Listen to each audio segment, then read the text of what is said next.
Some places are so breathtaking they almost trick you into thinking they're harmless. Reynisfjara, Black Sand Beach in Iceland, is one of those places. Towering basalt cliffs, waves that roar like thunder, sand as dark as night. It feels like something out of another world, but beneath all that beauty, it's one of the deadliest beaches on Earth.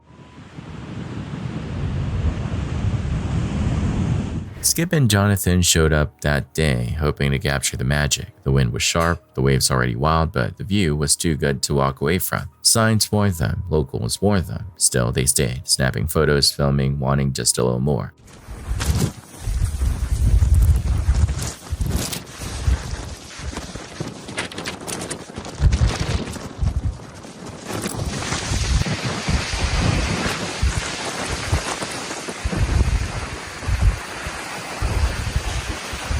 Then came the wave, not just any wave, a monster. It surged over the rocks and swallowed them whole, dragging them straight into the freezing Atlantic.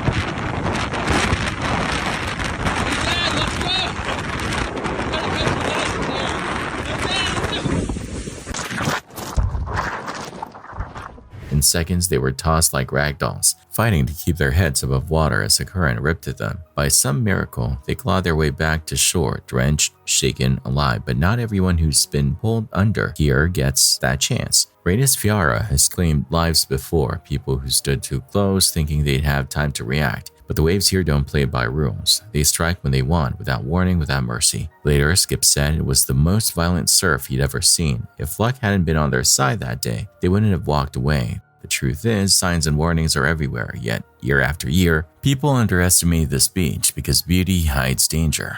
And Reynisfjara is merciless. So let this be a reminder. Never turn your back on the ocean. Not here, not anywhere. Because out there, it's not just the beauty that's powerful, it's the danger waiting underneath.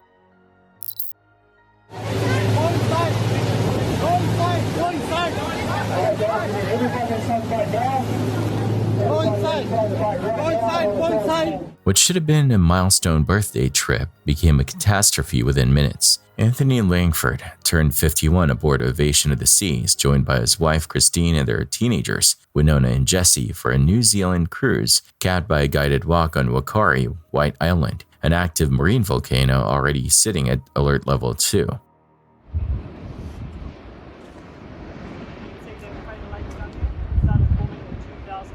The Bay of Plenty dawned bright and calm.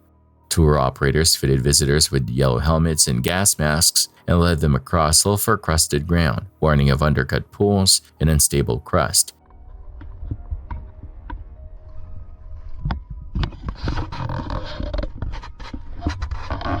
Great opportunity out there as well. You'll notice there's an area where there's a bit of bubbling water. Please don't go too close to it because it is undercut. I'm not quite sure where it's sort of in. Beneath those boots, superheated steam and gas were quietly accumulating under a thin lid of rock. At 2:02 p.m., the volcano exploded. Oh my god! Oh my god! Holy crap! Oh my god! Oh my god! Look at the boat! Oh no! Somebody laying in the water. Holy crap! Covered in like Look at the helicopter there. oh my god.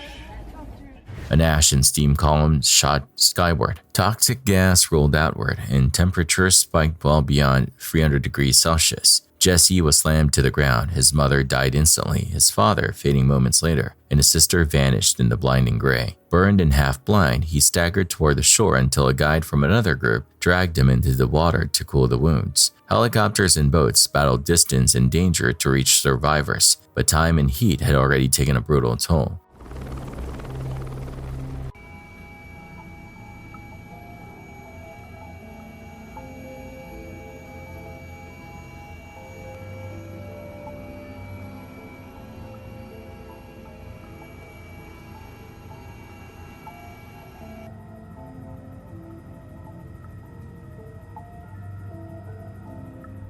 22 of the 47 people on the island lost their lives, including Anthony and Christine. Winona's body was never recovered. Jesse endured burns over 90% of his body, weeks in a coma, and the unimaginable grief of waking to a world without his family. Wakari's tragedy underlines a harsh truth. Adventure tourism shares a border with geologic violence, and on some days, the earth decides where that border lies. Oklahoma's had its share of violent crimes, but few are as chilling as what happened to 19-year-old Corrina Saunders. She was a bright, lively young woman trying to figure out life on her own. After some rough patches with illegal substances, she had been clean for a month, spending more time with her family and even talking about faith and finding a new path. No one imagined her life was about to be cut short in the most horrifying way. On October 8, 2011, Corrina was seen outside the Newcastle casino getting into a red pickup truck. That was the last time anyone saw her alive. When her phone went silent and her social media froze, her parents panicked. 5 days later, their worst fears were realized. Workers found a duffel bag behind a grocery store in Bethany, west of Oklahoma City. Smell a large black bag that has been hidden here. Inside was Corrina's dismembered body. The crime scene was brutal, so horrific that even seasoned officers were shaken. Then rumors started spreading about a video. Some claimed they had seen it. Corrina tied up, tortured, slain, and recorded for others to watch. The thought was horrifying, and investigators couldn't dismiss it entirely. So many people described it consistently. 2 men, Luis Ruiz and Jimmy Massey, were arrested, accused of kidnapping her and being involved in her murder, but the case fell apart. No physical evidence, no video, and shaky witness testimony meant both men walked free. In 2013, the Oklahoma State Bureau of Investigation took over, and the FBI even got involved because of the alleged video. Years passed, and the footage never surfaced. By 2016, a $10,000 reward was offered for it, and an OSBI agent publicly said he believed it existed. Still, nothing came of it. Corrina's family was left devastated, haunted by the cruelty she endured and the fact that the people responsible remained free. Theories swirled. Was it someone she knew? Was it tied to illegal substances or human trafficking? And the shadow of that alleged video lingered, a terrifying what if no one could forget. Even without proof of the tape, the brutality of the crime was undeniable. Her body dismembered, stuffed into a bag, discarded like trash. Whoever did this wanted to send a message. More than a decade later, Corrina's murder remains one of Oklahoma's most haunting unsolved cases. Her family keeps her memory alive through vigils and memorials, hoping that one day someone will step forward and tell the truth. Until then, her story is a chilling reminder that horror can strike suddenly, even in small towns, leaving scars that never heal. There's a razor-thin line between a smooth takeoff and absolute disaster, and in June 12, 2025, Air India Flight 171, a Boeing 787 Dreamliner headed for London, crossed that line. Just 32 seconds after lifting off from Ahmedabad, the plane started losing altitude. The pilots radioed in a mayday, reporting a critical failure.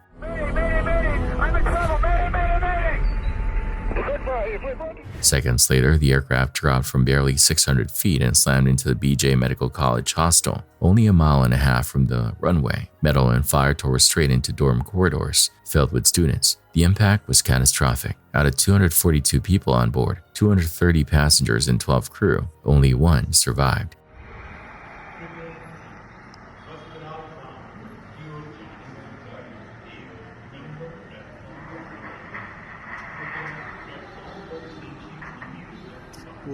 That sole survivor was a British passenger named Vishwash Kumar Ramesh, seated in 11A.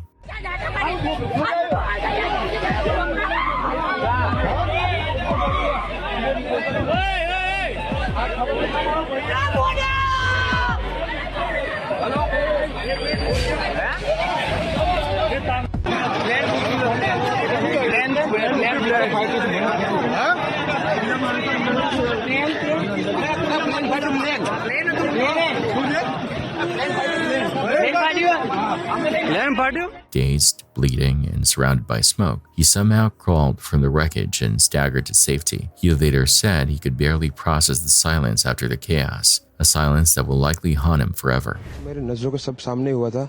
मेरे खुद को भी believe नहीं होता कि मैं कैसे उसमें से जिंदा बाहर निकला, क्योंकि थोड़ा टाइम लिए कि तो मेरे को लगा था कि मैं भी मरने वाला हूँ, लेकिन जब मेरी आँख खुल गई, मैं देखा ना तो मुझे लगा मैं जिंदा हूँ। तो मैंने ट्राई किया, जब मेरी सीट थे वो मेरी बेल्ट निकाला, मैंने वो ट्राई किया जहाँ से निकल सकता वहाँ से, तो मैं निकल गया वहाँ से। मेरे सामने नजरों के सामने एयर हॉस्टल और दूसरे आंटी अंकल सभी उसमें मैच हो गए थे सभी। For the others, there was no escape. 241 lives were lost, including dozens of British nationals, several Canadians and Portuguese travelers, and 19 medical students on the ground who never saw it coming. Rescue crews rushed in, firefighters, military units, paramedics, but the crash had already ignited a full fuel load. The inferno was so intense that many victims could only be identified through DNA. The investigators from India's Aviation Bureau, along with experts from the UK and Boeing, are now combing through the evidence. Early reports suggest both engines lost thrust after fuel control switches were cut off, but whether it was mechanical failure, pilot error, or something else entirely is still under investigation. In less than a minute, nearly 260 lives were gone. Airlines grounded planes. Insurance claims skyrocketed. Families were left shattered, and one man, the only survivor, is left asking why he lived when no one else did. Some stories end in heartbreak. Others prove that even in the worst chaos, survival can still happen. The Grand Canyon's beauty is brutal. It draws millions of people hunting a perfect frame, and more often than we want to admit, the rim turns that hunt into disaster. Why would that? That's why everybody's sitting over there. They don't want to take a picture. And then you fall, and then somebody gets hurt. That's why you don't go down there. That's why there's no trail down there. Oh my God. Where's he at? They fell down and fell off cliff. In 2020, a 59-year-old Arizona woman stepped near the edge for a photo and slipped hundreds of feet to her death. Another clip shows bystanders pleading with a man as he creeps farther out for a dramatic shot. He loses footing, tumbles to a lower ledge, and skids toward a second drop that would have ended everything. He should come back. Is there anybody that works here?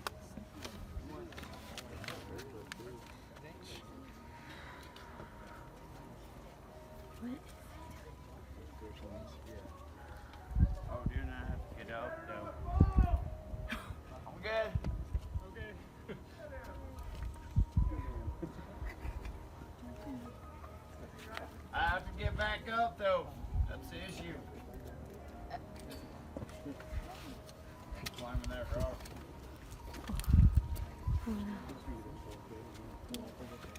It's going back, man. Just come back. Oh yeah, I'll come back something. Oh, this is fucking beautiful. It is, but Hey, no native cross, girl. oh shit, is he okay? Wait. Dude. Oh no. Oh no. Shit, man. No, Don't look, Katie. You smoke. don't look. Oh my God. Oh my gosh. Oh my gosh. Oh my gosh. We told him to come back up. Oh my gosh. Oh my gosh. Oh my gosh. Call 911. We need to call. Yeah, call You have your 911 phone. somewhere. Get your phone. Helicopter is out. Here. Give me a call. Oh my gosh. Dumbass. Oh my God. We. Baby girl. Just move back here. Oh my gosh. Has this ever happened before? He's not moving, huh? He's not moving. Hello? Hello? I don't know. Screams erupt, phones dial emergency services, and a trauma helicopter is requested as he lies motionless in a cloud of dust. Against all odds, he survives, with bruises and minor injuries, but it could easily have been another body recovered hours later from unforgiving stone. The canyon looks serene at sunset, but its edges crumble, its slopes shed gravel, and one careless step becomes irreversible. The photo is never worth the fall, and the ground under your feet is not a guarantee. It's a test you might fail in a heartbeat. Sometimes a call comes in with almost no details, just a location, a fire, and the word urgent. That's all Deputy Michael Gregorick had as he sped down a smoky roadside in Douglas County, Colorado. When he arrived, it wasn't just a burning SUV he found. It was a split-second decision between hesitation and action. The vehicle was already swallowed in smoke, flames licking up the frame. Beside it, a frantic man shouted not for himself, but for who was still trapped inside, his dog, Hank. Dog in the car! Dog in the car? He uses his baton to smash the side window. Where's it at? Put it in the back. Right here. Right here? Then he shatters the rear window. Thick smoke pours out. Gregorick didn't waste time. He smashed a window with his baton, then another. Smoke poured out, thick and choking, as the heat grew more intense. Backup hadn't arrived yet, but he didn't wait. He dove straight into the burning car. The owner calls to his dog Hank and reaches into the burning car. There he is. Hank pops up drooling from smoke inhalation. Come on, buddy. But he's trapped. The deputy takes over and tosses Hank into the snow. Dog's out, nothing else is there. Through the haze, Hank appeared, drooling, coughing from the smoke but stuck. The deputy reached in, grabbed hold, and yanked him free, tossing the dog into the snow. Seconds later, Gregorick emerged carrying Hank in his arms. The dog was shaky but alive, and in the middle of all that chaos, he did the only thing he could to say thank you. He licked his rescuer's face. The sheriff's office later released the body cam footage, and while the fire made the headlines, what stuck with people was a deeper truth. A man risking everything, not for another person, but for someone's best friend. Deputy Gregorick didn't stop to ask if it was worth it, or if it was safe. He just ran toward the danger because that's what needed to be done. Not all heroes wear capes. Some wear badges, and that January day, one of them walked out of the flames with a dog in his arms. Some stories remind us they're still good out there. 2 veteran commercial divers arrived at Lake Oliver Dam for a routine chain inspection on Gate 3, a 15-minute job under a textbook blockout or tagout.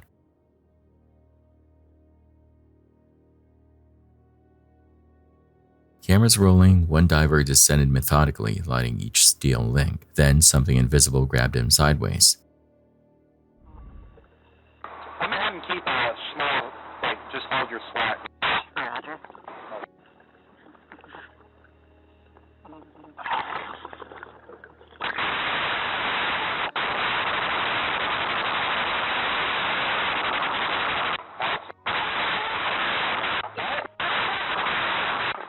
Get him up.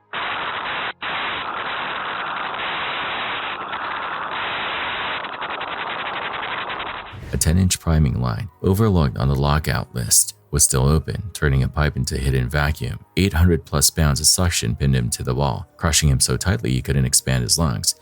For half an hour, crews searched the wrong systems. Everything on the checklist was closed. By the time they found the enlisted valve and killed the pressure, it was over. The diver never had a chance. The aftermath changed procedures. Every valve now documented, every risk accounted for, but the lesson is carved in stone. There are no routine dives near dams. One missed detail can take a life. On February 13, 2017, 2 best friends, 14-year-old Liberty German and 13-year-old Abigail Williams, went for a hike on the Monon High Bridge Trail in Duffy, Indiana. Their family dropped them off, planning to pick them up later, but the girls never made it home. The next day, their bodies were found near a creek, not far from the bridge. What made this case especially haunting was what Liberty had done just before they were slain. She had secretly recorded a short 43-second video on her phone showing a man walking toward them on the bridge. You could even hear him say the chilling words, "Down the hill."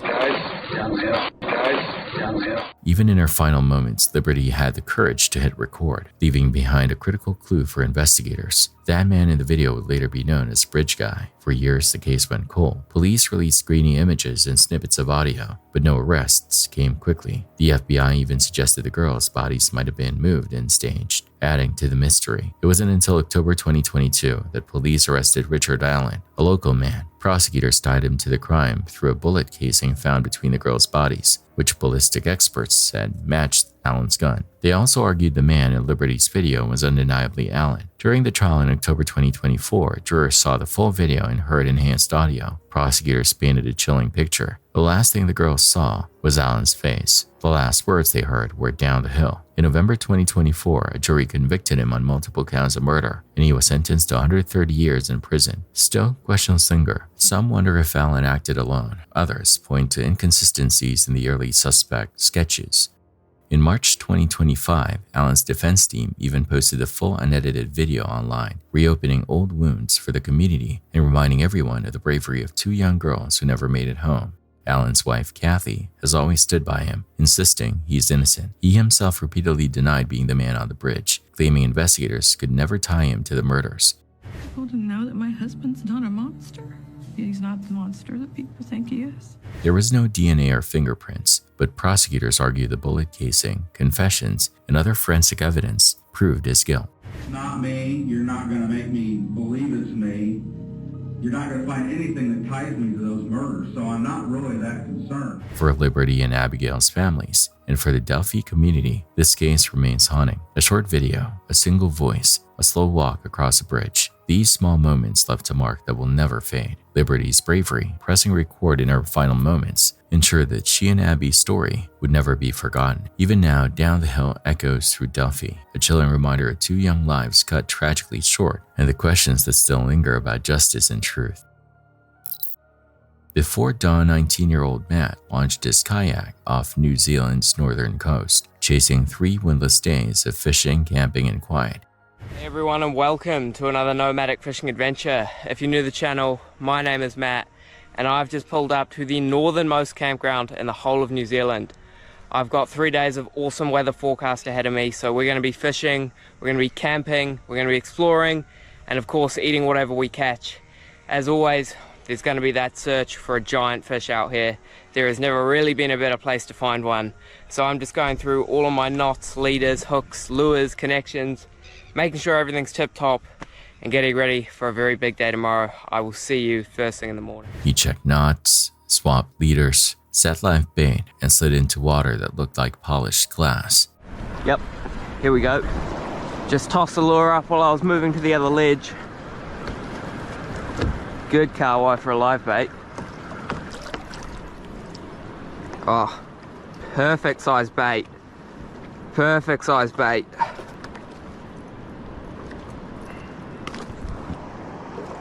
Oh, big swirl behind me, jeez.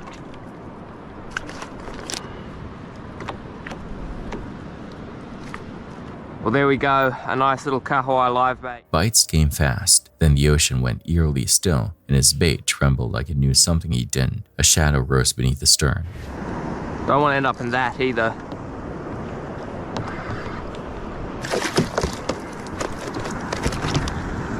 Oh, he's even a touch smaller. Perfect for a live bait. Oh my days, there is a huge school of them underneath me. Wow.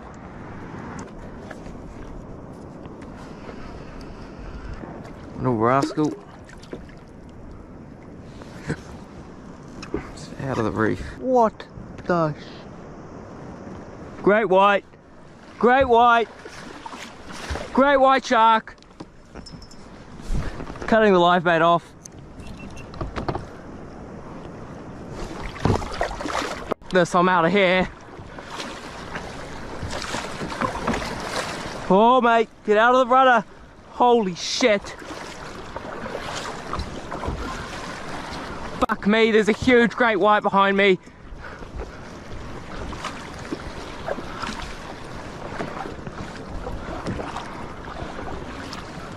Fuck me. Fuck, he's following me.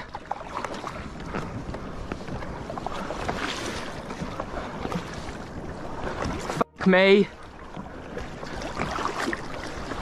Leave me alone. He's still behind me. He's going at my rudder. Holy shit. Is he still here? Fuck. Oh my god. Fuck that. He's still here. He's still behind me. He's just following me.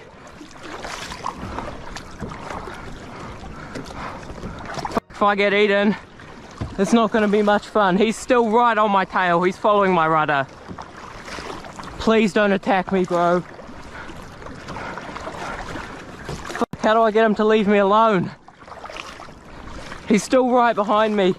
Can you guys see that fin? Holy shit. Holy shit. Fuck, he's still following me. Is he still there? Yeah, he's still there. Oh my god. please leave me alone, bro. The great white surfaced and fell in behind him, nose to the rudder, matching every stroke. Alone and well offshore, Matt cut his bait free, tossed a water bottle to distract it, and fought the urge to sprint. Panic makes noise. Noise looks like prey. He kept his cadence slow and even, staying off the rocks so he wouldn't resemble a seal beelining to shore. He's coming closer.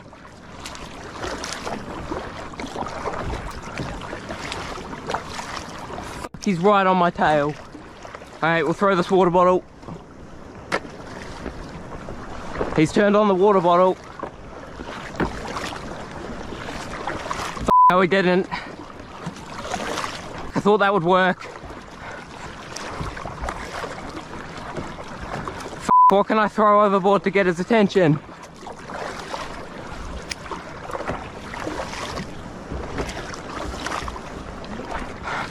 I'm not sure if he's still behind me or not. Oh yeah, he's still back there.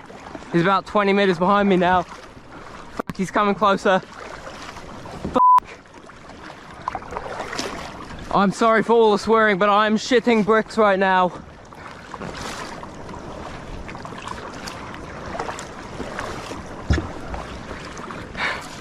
Far out. When a great white gets to that size, its main food source is marine mammals. And I'm a marine mammal right now. Fuck, I hope he leaves me alone. I've got about 4 kilometers before I can land on a beach. I've got about an hour-long paddle before I can get anywhere on dry land. And he's still behind me, holy shit. I need to get in. Is he still there? I have lost sight of him. I don't like that. I've lost sight of him. Where is he? Completely lost sight of him. He could just be swimming underneath me too. Holy shit. That was one of the scariest things I've ever seen.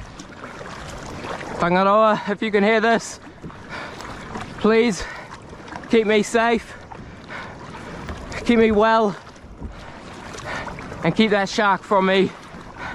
Tangaroa Namahi. Fuck this.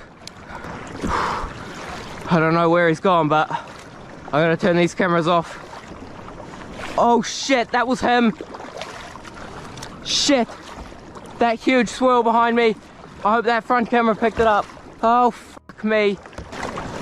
He's still following me. He's got a distance, but he could swim up on me at any moment. That thing was 4.5 meters long. It was longer than the kayak. That was a 1,000-pound shark. And he's still behind me. The shark was massive, 4.5 meters, longer than his kayak, with sudden surges that boiled the sea and sent fear racing up his spine. For long minutes it paced him, vanished, and reappeared closer, a gray fin carving white circles. Matt spoke to the camera, then to the ocean, and kept breathing through it. I'm not paddling super fast because I'm trying to keep the paddle strokes nice and quiet so he doesn't feel any sort of aggression towards me. Just keeping a real steady pace, not trying to be too frantic about this. Also trying not to get too close to the rocks because then he'll think that I'm a seal swimming towards the land. So I just need to keep going along the coast and pray that he leaves me alone. At last the fin slipped under and didn't return. He reached land shaking but unhurt, grateful and clear-eyed about what had happened. He'd entered a predator's house and had been measured, not chosen.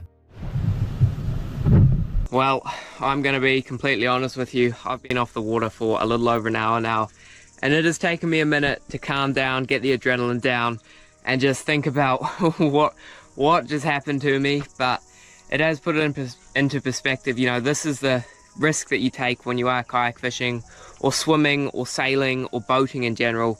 You're going into a big animal's domain and you're stepping into their house. So you have to be respectful and you have to understand that this is sort of the risk you take. But I'm very, very grateful to Tangaroa and the Moana in New Zealand for getting me off the water safely. Out there, respect and composure are your only safety gear, and this time, they were enough. But if you thought that was disturbing, wait until our next clip. Some tragedies roar in with gunfire and chaos. Others creep in quietly, like a car rolling down the highway. But both remind us danger doesn't always announce itself. Sometimes it's just a phone call or a routine traffic stop that makes all the difference. Why's your zipper, your buttons down on your crotch? Well, I probably just forgot. July 5th, Albuquerque, New Mexico. State troopers spot a truck weaving across lanes, nearly losing control in a curve.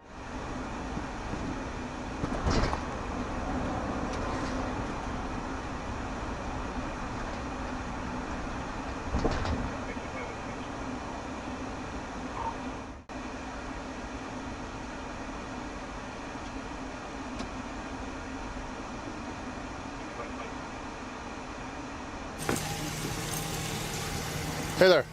Hello. How are you? All right. Just all right? Yeah. Okay. Should driver license?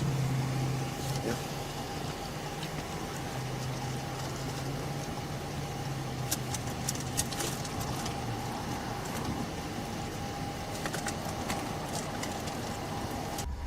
There's your wallet right there between your legs. Sorry. Sorry. I was a little bit nervous. So was I. The way you're driving? Huh? I said, you mentioned that you were nervous? Right. I was nervous while I was behind you driving down I-40. You were in lane number 1. At times, you went all the way from lane number 1 all the way over. Then you were a signal, had problems keeping your vehicle one lane. And then when you merge on from westbound 40 to northbound 25, you took that curve way too fast. I did. I'm sorry. I thought you were going to crash. No, I don't. I didn't say. I don't think so. I'm just saying I thought you were going to crash. They pull the driver over, 41-year-old Jeremy Guthrie. At first, it looks like just another reckless driver, but as officers start talking to him, things get strange. His zipper's down, he smells of alcohol, and crammed inside his truck, 6 kids, all between 13 and 14 years old. And then you have a bunch of kids in the car. How many kids? You have 1, 2, 3, 4, 5, 6. Who are these kids to you? When asked, Guthrie claims they are just his friends, even insists one girl is 18, but she isn't. The troopers know it. This is my friend. That's your friend? Yeah. How old's your friend? 18. That girl's not 18? Huh? That girl's not 18? Yeah. No, she's not. No, I don't think she is. That girl's not 18. Trust me. She don't look 18. Ma'am, how old are you? I didn't ask you your name. I asked you how old you were.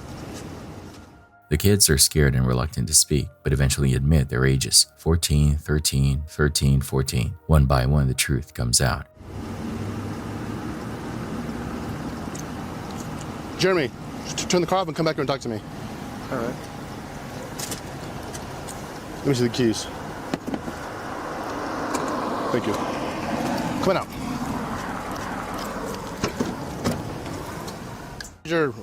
Why's your zipper, your buttons down on your crotch?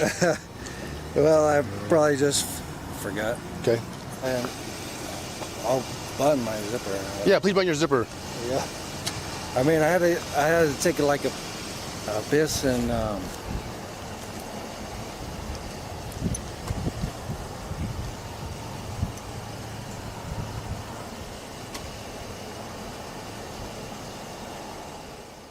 He fumbles through excuses, says he only had a couple of drinks hours ago, but his driving, his story, none of it adds up. When did you last drink? like probably it's been a little while. Like an hour? I would say it's more than like maybe 2? Yeah. Roughly? Okay. Like 2 hours. That's fair. Because you know what? 2 hours is totally different than no, I haven't been drinking. You know what I mean? Yeah. But I mean, it's okay. No, it's okay. We're not gonna argue about it. I mean, I know what I smell. I know what I hear. I know what I see. Okay. Simple as that. I mean, yeah. I mean, I'm not gonna lie to you. Well, you already did. You said I hadn't been drinking. And then I kind of played you, said, was it an hour ago? Like, no, longer. 2 hours? Yeah. It's been a few hours. Okay. I mean, Gotcha. Well, I mean, we're not gonna argue about that. I mean, I know what I smell. Okay. Do you think you're safe to drive? Do you think you're safe to drive? Yeah. You do? Absolutely. Once again, you and I will disagree on that too. I don't think you're safe to drive. Just based on how you're driving. All those people in the car, who are they? They're just my friends. I mean, do you normally hang out with people who are young? Not. How old are you? I'm 41. 41. Okay. Hang tight right there. Okay. How old are you? And don't lie to me. I mean, okay, like I'm not gonna play the game where you lie. I know that. I know that you're not 18. Okay. So if you want to have attitude, you in the front. Okay. We go about it another way. Simple as that. So if I sense any attitude or you give me lip, we'll do it another way. Okay. How old are you? 14. Thank you. Simple question. 14. Really 14? Yes, sir. Okay. 14. Okay. 13. Okay. 13. Okay. 14. Okay. Who's this guy to anybody? That's our homies. And then she knows his kid. Okay. So that there's your homie. Or, okay. So you guys all need to call your parents. Yes, sir. Okay. Okay. And have your parents meet us here. Just so you guys know, okay, I probably saved 6 lives tonight, at least 6 lives. Okay, I thought you guys were going to crash around that bend. He's going way too fast. And he's definitely not safe to drive. This is Sergeant LaFay with State Police. And your son, along with, I'm guessing 5 of his other buddies, they were in a vehicle with somebody some man, it's a grown adult, who has no business driving. And so he's out now doing field sobriety tests, and these kids need to be picked up. The sobriety test seals it. He's not safe to be behind the wheel. Oh, just to make sure that you're okay to drive, okay, would you mind doing a couple of field sobriety tests just to make sure? Yeah. Yeah? You would mind, or you would want to do them? What's it? Do you mind, or would you want to do them? Do you want to do them? Yes or no? I don't really want to. You don't want to do them? No, I don't want to. Okay, I'm just gonna let you know, if you don't do the test, I'm gonna have to place you under arrest. Do you want to do the test? All right, well, let's do the test.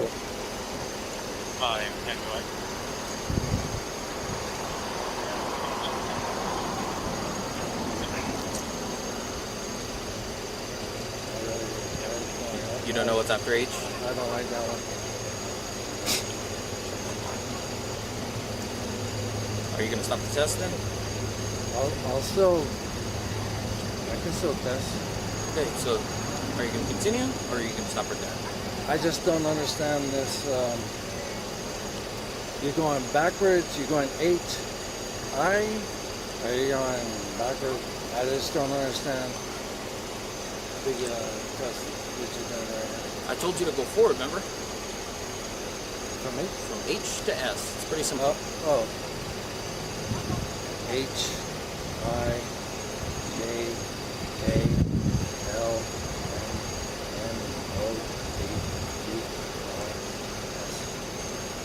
Cool.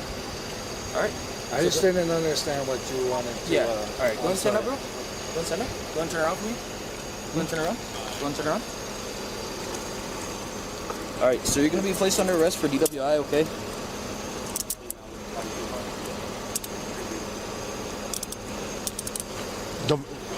Don't forget his phone. I'll put it in the front seat. Let's go over here to the. It'll be easier.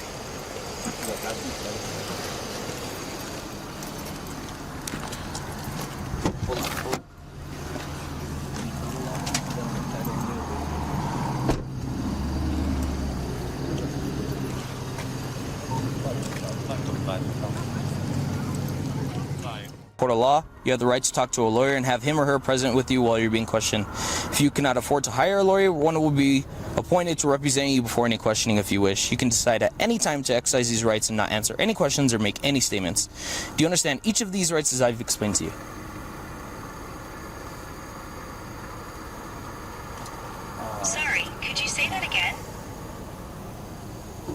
Yes or no?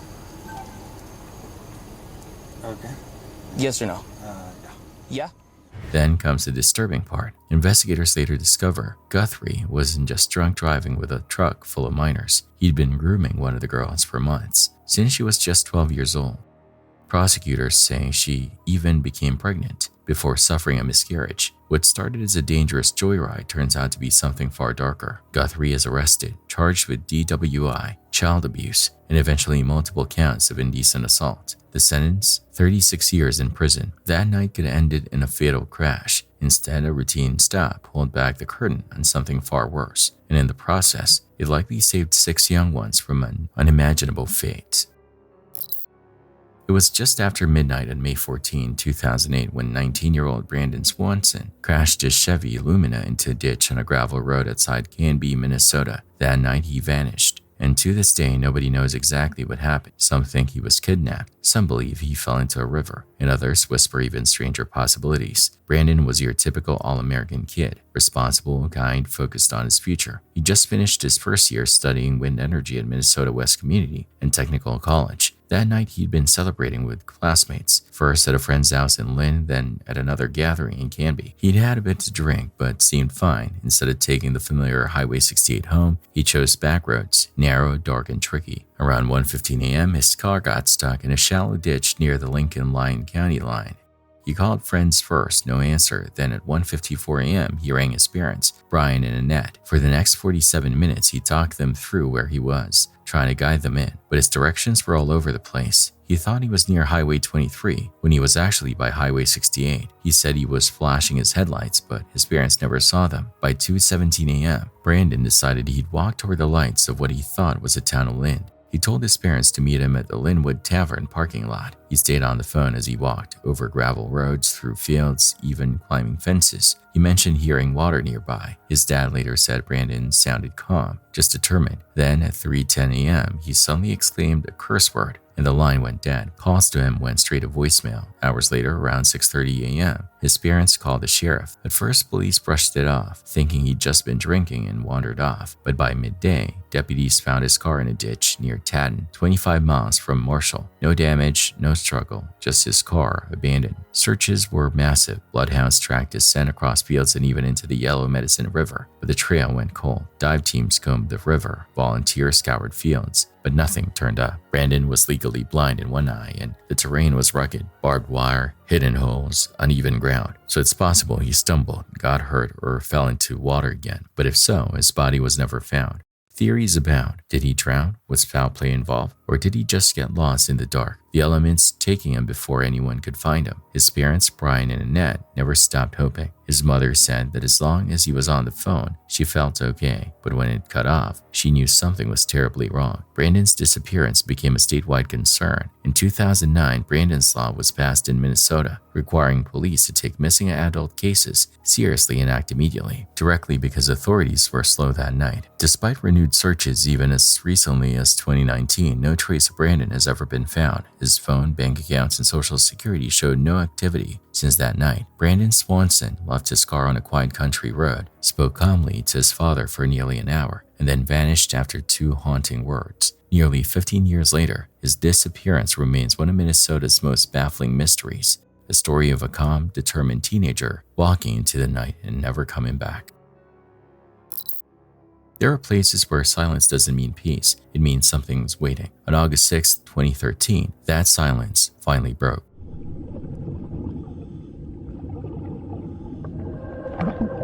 A man went into the water that day searching for a body that had gone missing. Nobody really knows what drove him. Curiosity, duty, or maybe just something he couldn't explain. He slipped beneath the surface alone, vanishing into the murky depths. At first, it was calm, just the sound of his breathing through the mask, the steady rhythm of his fins. But the deeper he went, the stranger it got. The current slowed, the light dimmed, and then he heard it, a muffled voice, stretched out, almost like a whisper caught in the water. He froze, looked around, nothing. Keep moving. But then it came again, louder this time, sharper, not like some trick of the mind, but like it was meant for him. He spun around expecting to see another diver, maybe a rescue worker. Instead, something else found him.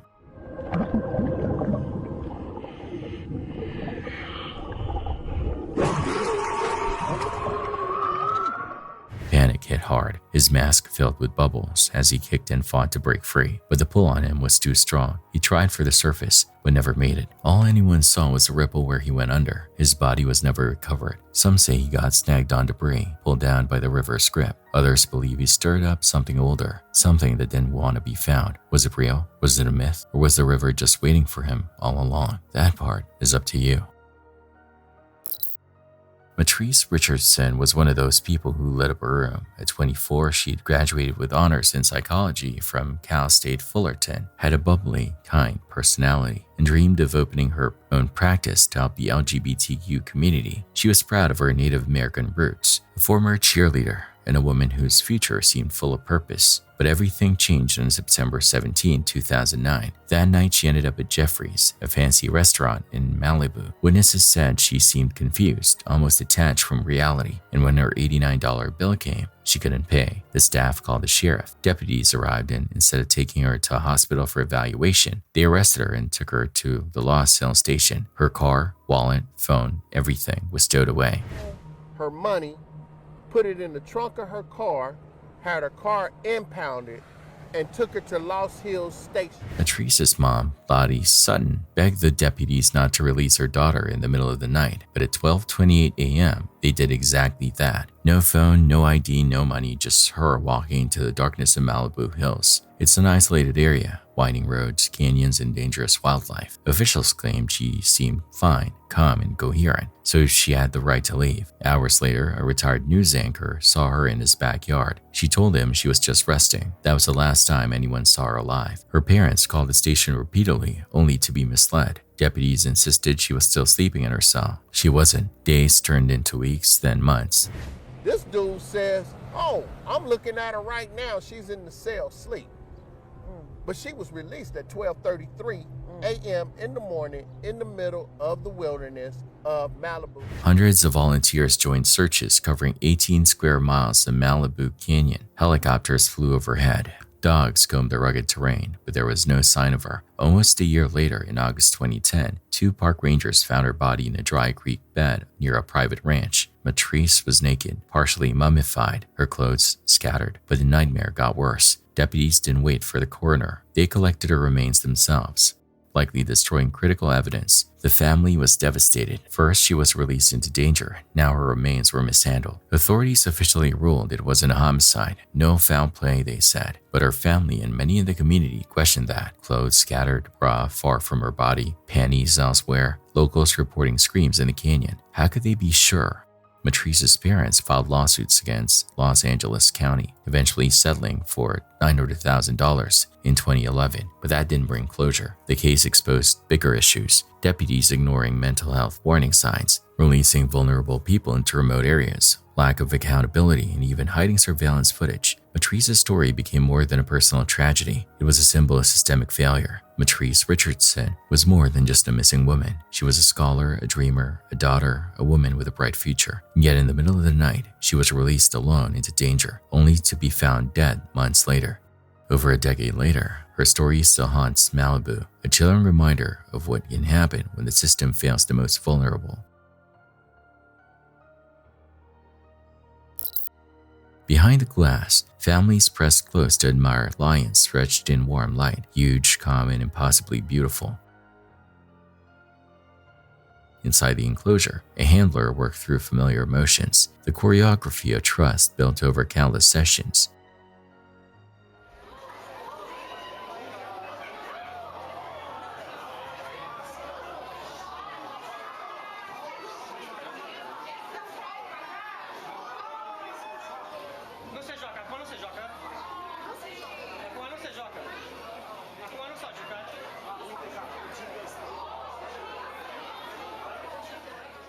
Instinct doesn't read schedules. In a blink, a lion lunged and clamped onto the handler's leg, hauling him down as the crowd's awe turned to panic. Staff rushed, shouted, and pushed the cat off. The handler escaped, bleeding but conscious, later stitched and stabilized. It ended with luck and training, not control. We like to believe that routine tames the wild. It doesn't. A lion in a city is still a lion, and even the best built glass can't separate an audience from the truth that pulses in muscle and bone. The question lingers long after the crowd files out. Are we keeping them, or are we fooling ourselves?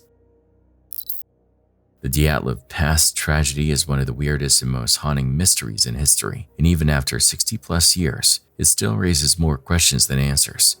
It started in 1959 with a group of young hikers from Ural Polytechnical Institute. They were experienced, serious about their craft, and led by 23-year-old Igor Dyatlov, a disciplined, trustworthy guy. These 10 students weren't just out for fun. They were trying to earn the Soviet Union's highest winter hiking certification. But early on, one hiker, Yuri Yudin, had to turn back due to joint pain. In a cruel twist, that health issue saved his life. He was the only survivor.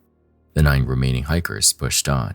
On February 1, 1959, they set up camp high on the slopes of a peak locals called Dead Mountain. Photos from their cameras show them smiling, digging a platform in the snow, preparing for the night. That would be the last time they were seen alive. Hours later, something terrifying forced them to cut their way out of the tent and flee into the freezing night, leaving behind all their gear, coats, and boots. When rescuers found the tent weeks later, it was half collapsed, covered in snow, and everything inside was neatly arranged. It was as if they had no time to pack anything. The hikers walked barefoot or in socks in temperatures around -30 degrees. Their footprints were orderly in a single file.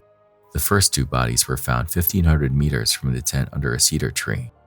They were in their underwear, with signs of burns, bruises, and cuts. One had gray fluid around his mouth, hinting at severe chest trauma. Another had bitten off part of his own knuckle, maybe from extreme pain. 3 more bodies were found nearby, appearing to try to return to the tent, but collapsing from exhaustion and cold. Igor Dyatlov himself was among them, fists clenched as if fighting until his last breath. The last 4 bodies weren't found until May, when the snow melted. Their condition shocked investigators. 3 had massive internal injuries, broken ribs and skull fractures, but barely a scratch on the outside. One hiker was missing his tongue and eyes. Another had his eyes removed. Some of their clothes tested positive for radiation, which baffled experts. The official Soviet report was vague, calling it a compelling natural force, but that satisfied no one. Over the decades, theories have ranged from KGB murder, secret military experiments, Yetis, UFOs, to strange weather phenomena. Some think a rare type of slab avalanche explains it. As the hikers dug their tent platform, they may have destabilized the snow. Wind piled more snow on top, eventually collapsing it. Fearing another collapse, the hikers fled to try to make fires and dig shelters, but the cold was too much. Another theory points to katabatic winds, sudden hurricane force blasts of freezing air that could have forced them out. Scientific explanations answer some questions, but not all. The radiation, the missing eyes and tongue, and the careful way the hikers' possessions were left untouched remain unexplained. There is even a blurry photo from one camera that some claim shows a tall, dark figure in the snow. Locals reported strange lights in the sky, fueling UFO rumors, and some suggest secret Soviet weapons tests nearby could account for some of the injuries. What we do know is this: 9 skilled, prepared young hikers set out for a challenging adventure and never came back. Their story lives on in their photos, diaries, and the chilling evidence left behind that night. 6 decades later, Dyatlov Pass remains a mystery caught between science and speculation. Whether it was an avalanche, a freak windstorm, or something far stranger, it still haunts investigators and captures the imagination of the world. In 2018, a terrifying scene unfolded inside a resort restaurant in northern Italy. Surveillance footage captured the moment when 5 employees were finishing up their shift, cleaning the floors and tidying tables. Outside, the weather was already turning violent. Strong winds and heavy rain hammered against the building. But what came next was far worse. Through the glass windows, a massive wall of water could be seen racing toward the restaurant. Some of the workers, realizing what was about to happen, rushed forward in a desperate attempt to brace the doors and windows. But the force of nature was far too powerful to stop.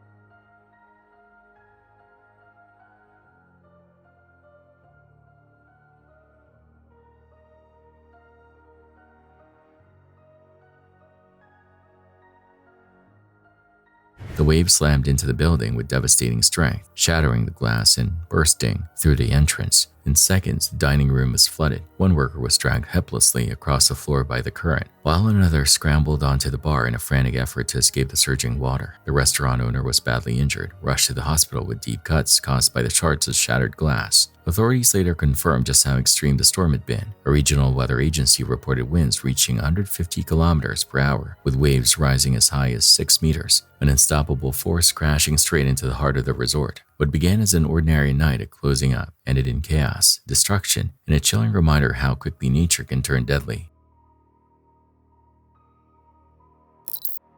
Just off Florida before sunrise, a 5-day Bahamas cruise edged toward port while most of the ship dozed. An announcement cracked the quiet. Passenger overboard. Search and rescue in progress.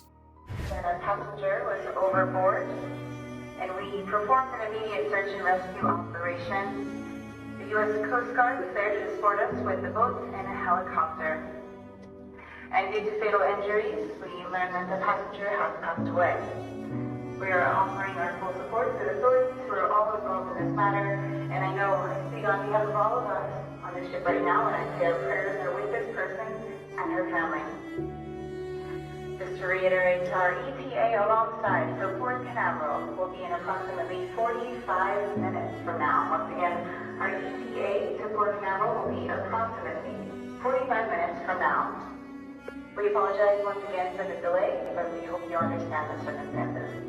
Balcony doors slid open, silhouettes leaned into the wind, and the sea lit with strobes and search grids as the Coast Guard swept the waves by helicopter and boat.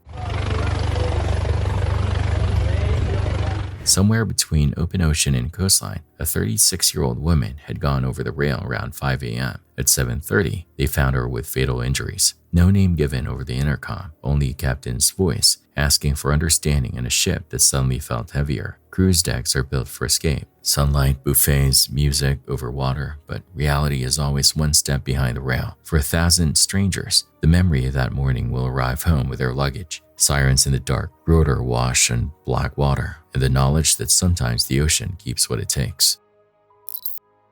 When people ask about the darkest crimes ever, Junko Furuta's story almost always comes up. Even seasoned investigators and true crime experts call it one of the most horrifying cases in history. Junko was just a regular teenager from Misato, Japan. Smart, cheerful, and responsible. She lived with her parents, an older brother and a younger brother. She worked part-time to save for a graduation trip, had a job lined up after school, and stayed out of trouble. She didn't drink, smoke, or touch illegal substances. Basically, she was the kind of kid every parent would be proud of. But one boy, Hiroshi, got obsessed with her. He was involved with local Yakuza wannabes and used to getting his way. Junko rejected him, and he couldn't handle it. On November 25, 1988, he set a trap. Junko was riding her bike home when another boy knocked her down. Hiroshi saved her and offered to escort her home, but instead he lured her to an abandoned warehouse, indecently assaulted her, and then took her to a hotel. There he brought in 3 friends, and the abuse continued. After finding out her home address, they threatened her family and kept her in prison at one of their homes for 44 days. Horrifyingly, the boy's parents and brother knew what was happening but did nothing. During her captivity, Junko was tortured every single day, beaten, burned with lighters, set on fire, mutilated, and indecently assaulted repeatedly. Her body was broken within just 10 days. She was sometimes forced to sleep outside in freezing temperatures. She even managed to call the police once, but Hiroshi intercepted it. By January 1989, Junko was almost completely incapacitated, barely able to move, deafened, and unrecognizable. On January 4th, she was forced to play a game of solitaire, and when she won, the boys beat her for hours, burned her with lighter fluid, and left her in shock. She died the next day. January 5, 1989, her body was stuffed into a concrete-filled oil drum and dumped at a construction site. Eventually, Hiroshi accidentally confessed while being questioned for another crime, and all 4 boys were arrested. When authorities broke open the drum, her body was so disfigured that she had to be identified through fingerprints. The trial revealed the unimaginable scale of her suffering, but shockingly, the sentences were light. Hiroshi got 20 years, one got 9, another 8. And one as little as 5 to 7 years. Many believe their Yakuza ties influenced the courts. Even after serving time, some of the boys reoffended. For Junko's family, the pain never ended. Her mother required psychiatric care, and her father vowed justice had not been done. Junko's story isn't just about cruelty, it's about indifference, corruption and how easily evil can thrive when people look the other way. Decades later, her name still haunts Japan, and the world is a symbol of unimaginable human cruelty and systemic failure. This surreal scene unfolded in Guangdong, China. A factory worker, having just finished his shift, suddenly did something no one could have predicted. He walked into a warehouse straight toward a stack of polyethylene foam reels. At first glance, it looked harmless, almost mundane, like he was about to relieve himself on the packaging material. But what he did next was far more shocking.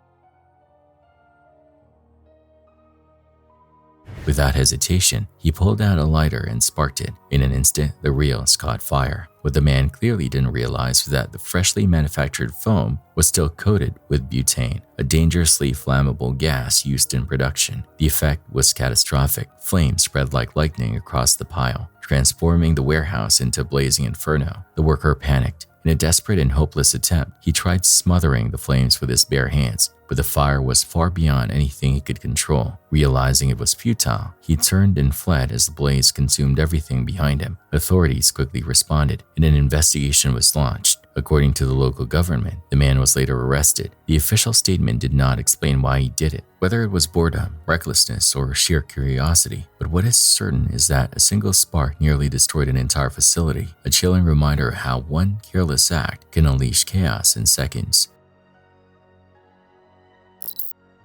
October 24th, 2022, just after 4 a.m., security cameras outside a St. Louis high school catch a Dodge Avenger slowly pulling up.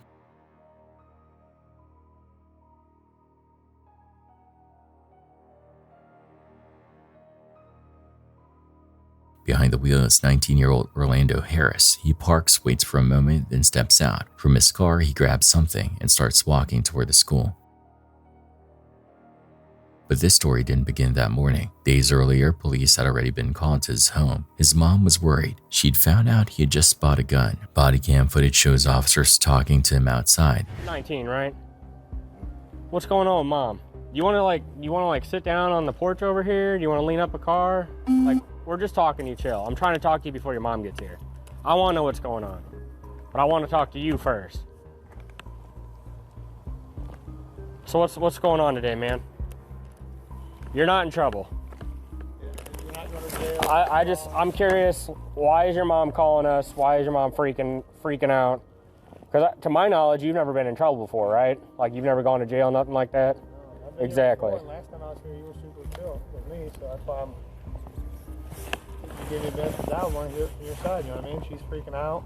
Yeah, and I want to talk to you before she gets here, because she's going to be all hooting and hollering probably, and I want to talk to you. Like while you're calm. While you're calm, and it's just us to be able to sit down and talk, so. Like I said, man, you're not in trouble. We're here to help you. We're not here to mess with you or nothing like that, all right? So is your mom freaking out over something you did or said or what? I purchased it. Okay. When did you buy it? This past week? What kind? Did you get a custom one, or did you buy one that's already made? Already made out? Okay. All right. 228. She's not a big firearm kind of person. Okay. There's nothing wrong with that. You're allowed to have that. You're 19, right? Yeah, you're good. You respond for a code 3. Yeah, you're good. There's nothing illegal about that. The only problem it sounds like we got here is mom's freaking out because she doesn't like guns, right? Was there any argument between you guys about it or something? No? So you just got off work today and came home and that's when you found out?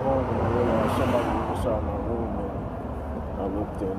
And she put it in a box. She took your stuff. And she found it in the box, I guess. Okay. She originally wanted us to confiscate it, but I'll let you know now. You're a legal American. I mean, you're older than 18, so I mean, we can't take it from you. Now, if she doesn't want it in the house, she might throw it away, but I mean, we can't take it from you. Like there's nothing we can do as police officers with that. If you want to own a firearm, you're an American, you're over 18, you're allowed to have a firearm if you want a firearm. He admits he bought it. He's calm, polite, no criminal record, 19 years old, which means legally, nothing stops him from owning one. His mom begs them to take it away. His family pleads, but the officers can't. The law is clear. No crime, no record, no judge's order. The gun stays his.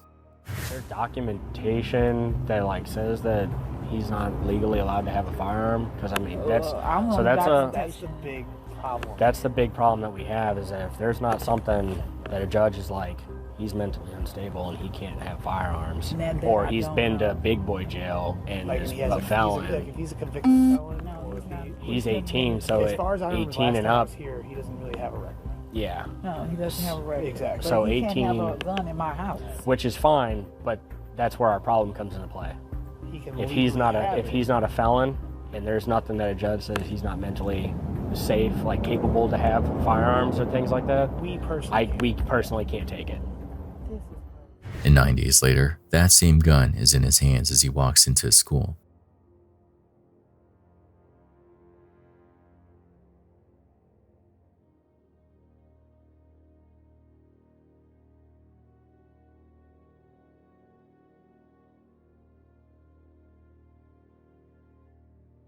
Cameras inside show him forcing his way in, startling staff and moving calmly through the halls. Not just with a rifle, but with 600 rounds of ammo and a dozen magazines.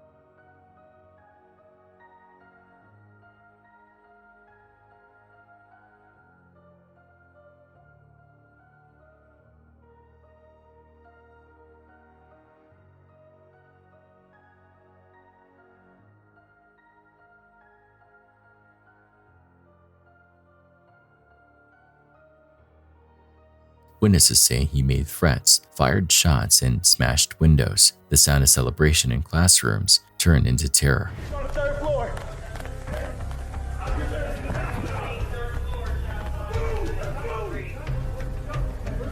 Upstairs. Is that what you said? You said third floor. 650 priority. Listen. Third floor of the rear school building. Third floor of the real school building is what a witness said outside. We heard the shots fired. We got an AR type right there. Hey, slow down. Let the long gun go. Is this the third floor? Third floor. Let the long gun go.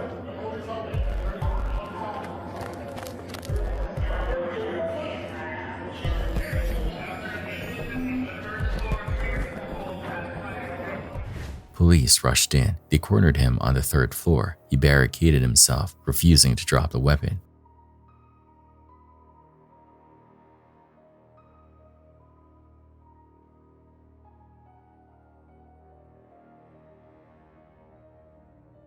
Got a long one.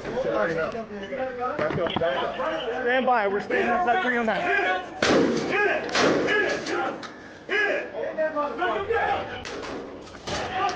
Stand by. Todd. Let the long gun get in there. Let the long gun.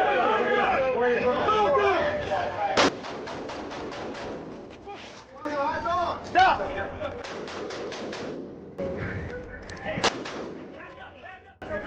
He's got a long one. Stand by. We're staying outside 309.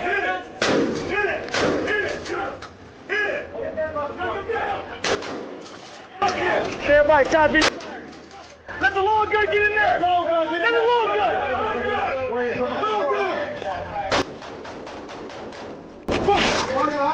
Stop. Officers shouted command after command. Nothing. Finally, they had no choice. Gunfire echoed through the halls. When the dust settled, Harris was down. Back up. Shock in the lock.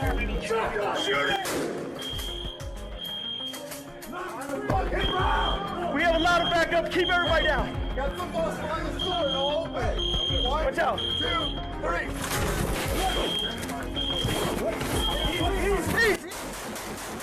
Fire! He's right here. He's right there. He's right there. He's right here. He's right on the door. On the door. On the wall. Easy. That's the long rifle. Lou, that's the long rifle.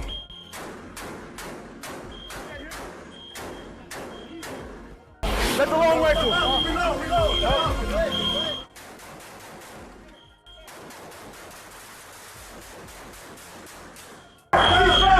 Suspect down! Suspect! 2 lives were lost, others were hurt, and the city was left asking the same question over and over. Could this have been stopped? The warning signs were there. A mother begging for help, a family desperate, but the law tied hands until it was too late. In the end, it wasn't just a tragedy, it was a reminder. Sometimes the alarm sounds loud and clear, but nobody moves until the damage is already done.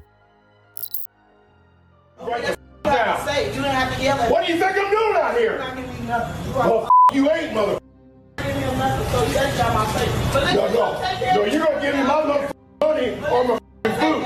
At a fast food counter, a basic transaction mutates into a 5-minute standoff. The customer wants his food or a refund. The staff are volleying his insults instead. Take no service about nobody yelling at me. Because I can get to getting loud up in here. Real talk, I don't care who you are. Go ahead. I don't care who you are. Calm down. Please calm down. Calm down. He's yelling. He cursing me out. He got somebody recording me because everybody come here yelling to me. I'm already straight. I told him he needs to calm down. Look, how you gonna take my money? I'm not taking his money, so you need to come. You can't take my money, mother. Eventually, a second employee hands back the cash, proving sometimes customer service is just service. Ain't no simple. It's how motherfucker. They talk about you. You. Your mother. Yeah. Away from me, mother. Get the away from me. Simple.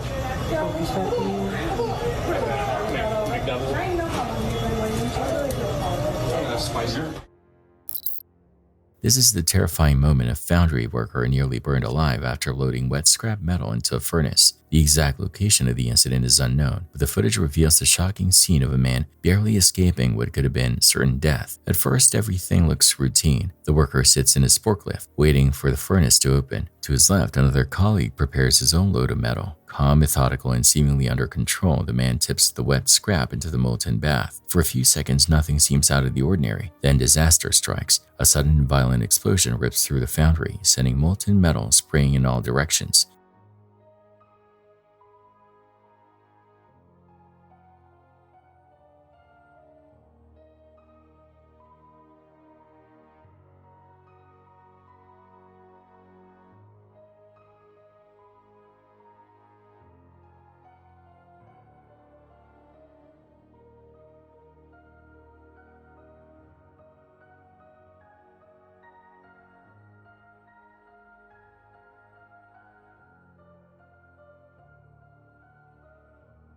The fiery blast slams against the forklift, engulfing it in a shower of sparks and liquid fire. For a horrifying moment, it looks like the worker is done for. But in a stroke of pure luck, the forklift's windshield acts as a barrier, shielding him from the worst of the molten spray. Shaken but alive, he jerks the forklift away from the furnace, driving wildly before leaping out and running for his life. Against all odds, he escapes without serious injury. Investigators later confirmed the cause of the blast. When water or liquid hidden inside the scrap made contact with a molten bath, it instantly turned to steam. That rapid expansion up to 1,600 times its original volume created an enormous pressure surge, violently hurling molten metal across the room. It's a chilling reminder of how just one overlooked detail, like failing to check for moisture, can turn an ordinary shift into deadly inferno.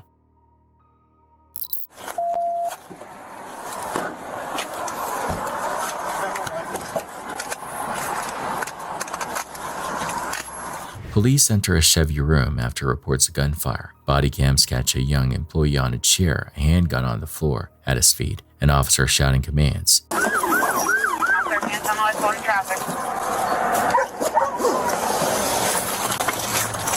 I got people out here right here. I got people back here. 13, it was a possible employee named Rashid that shot the firearm. I'm clear. We got shots fired inside. Shots fired inside. I'm clear. Shots fired inside. Where you at, Horde? Come on, inside the car. Come on the car. Officer 86 Coleraine at the Joseph Chevrolet. Shots fired. 8733 Coleraine Avenue. Hit your acknowledged turn route. 8733 Coleraine. Corey, attention, please. Make yourself known. Get on the ground now. 13-1 at gunpoint.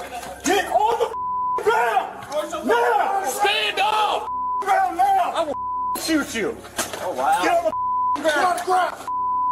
Oh, calm down, calm down. Okay. Do anybody else outstanding? Anybody else? Make yourself known. You are so beautiful all over again. Oh, wow. Hey, the gun's on the floor right there. Will somebody secure that? I'm with you. Get out on the floor. Somebody go talk to them and see if they know anything. He's detained without further incident. Later, he tells detectives he was stressed at work. Charges follow.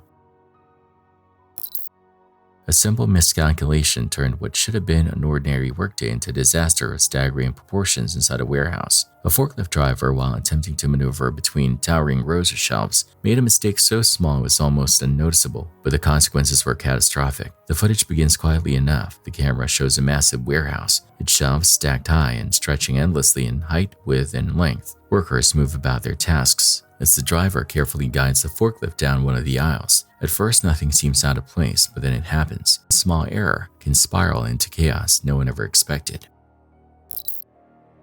For you, man. I'm scared for you. I can't do it. That motherfucker got a rifle, not some money. Look at that rifle. Look at that rifle.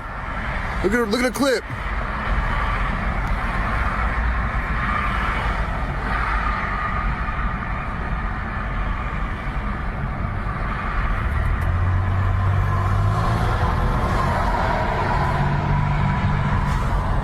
He's hijacking the car. He's hijacking the car right now. This carjacking in Chi-Town is something else. A man in a car across the expressway is seen in the video trying to speak with a man who is standing in the middle of the road with an AR-15.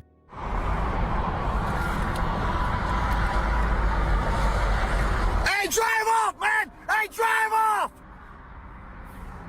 Oh my God.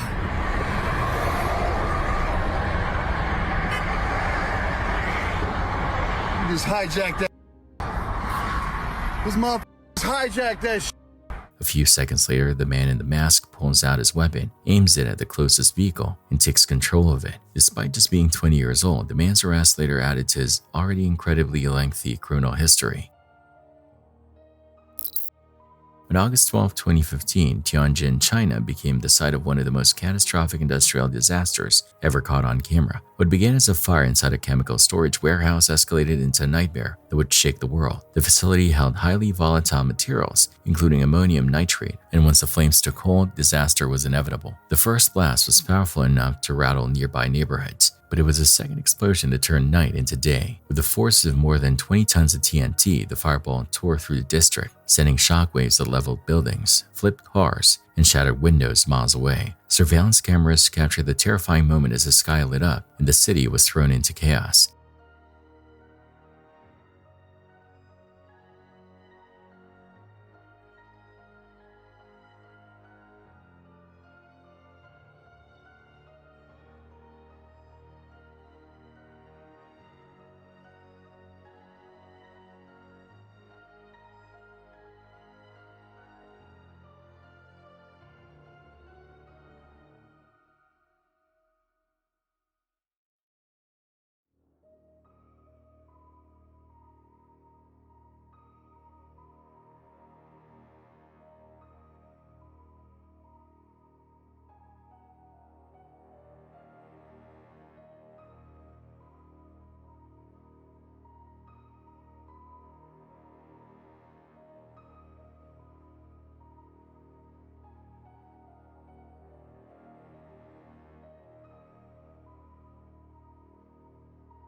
In the aftermath, the scale of devastation was almost impossible to comprehend. 173 lives were lost, more than 800 people were injured, and thousands were left without homes. Streets became unrecognizable, reduced to scorched rubble and twisted metal. To make matters worse, toxic chemicals seeped into the soil and water, sparking fears of long-term contamination that still linger today.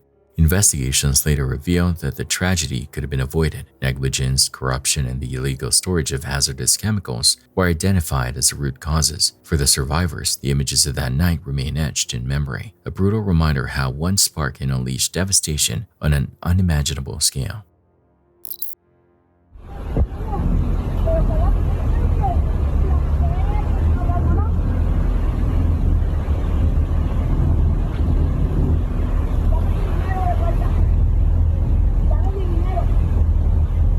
Outside a convenience store, a belligerent customer becomes an obstacle. The clerk solves it by physically removing her from the doorway like a rolling trash bin. Efficient? Yes. HR approved? Doubtful.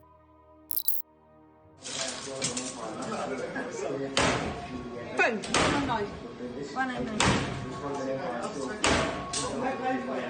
199. Yes, call.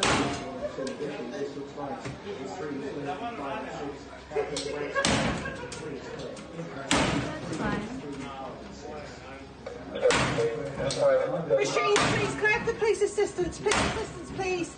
Among the most dangerous addictions is gambling. In addition to losing their entire life savings in the pursuit of that big win, persons who lose frequently wind up in jail for such actions. While others only observe, this man is obviously past caring and is destroying the machines with his own steel. We have somebody for our machines. We have somebody monitoring attention, please. We're for Betfred's in Cowley. We have a young guy in here putting the machines about. He's smashing them up. We need assistance urgently. No, it's Betfred's in Cowley. That's where.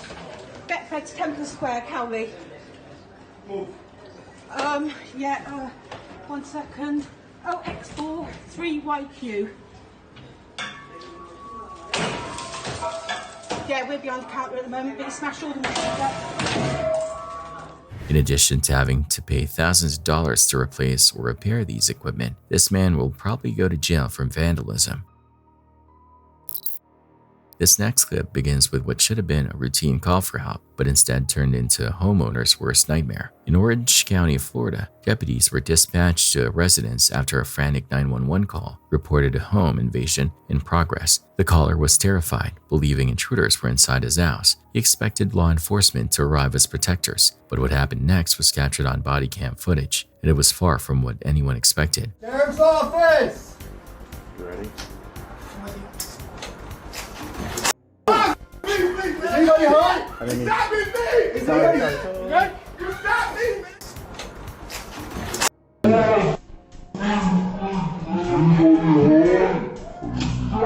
As a deputy approached the door, the homeowner tried to open it to let them in. In the chaos of the moment, a shot suddenly rang out. The deputy's weapon discharged, striking the very man who had called for help.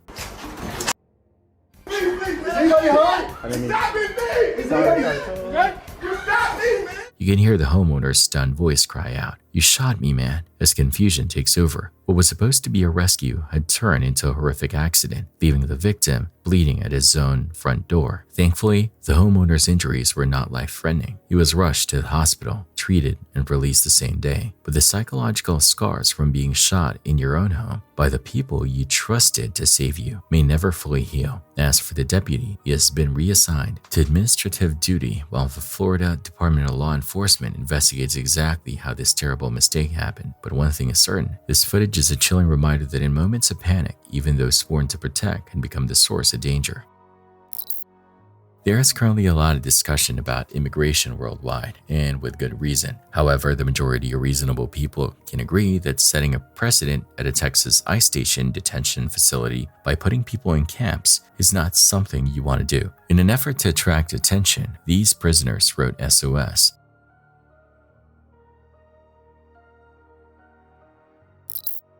Record it. You hit me one more time. I'll put you off me, bro. Get off me. Get off me.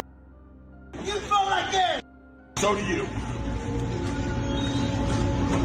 Fucking ridiculous. This is close. You think you want to close that one too? Like, close one at a time, bro. Chill the down. A late-night argument at a storefront turns hands-on. The phone's recording. The tempers aren't cooling. Vente. Babe. Give my tank. Give my tank.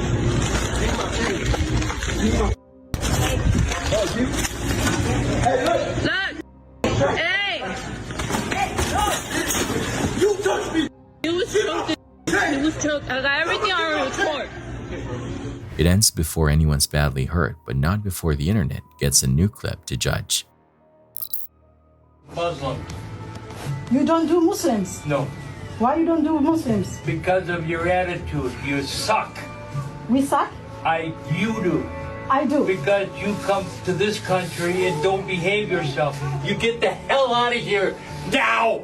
How do you? Or I'll call the police. You don't touch me. Don't touch me. Don't Well, touch then me. get out of here. Don't touch me. Don't touch Get. me. Don't touch me. Get. So you're saying you're not doing Muslims? No.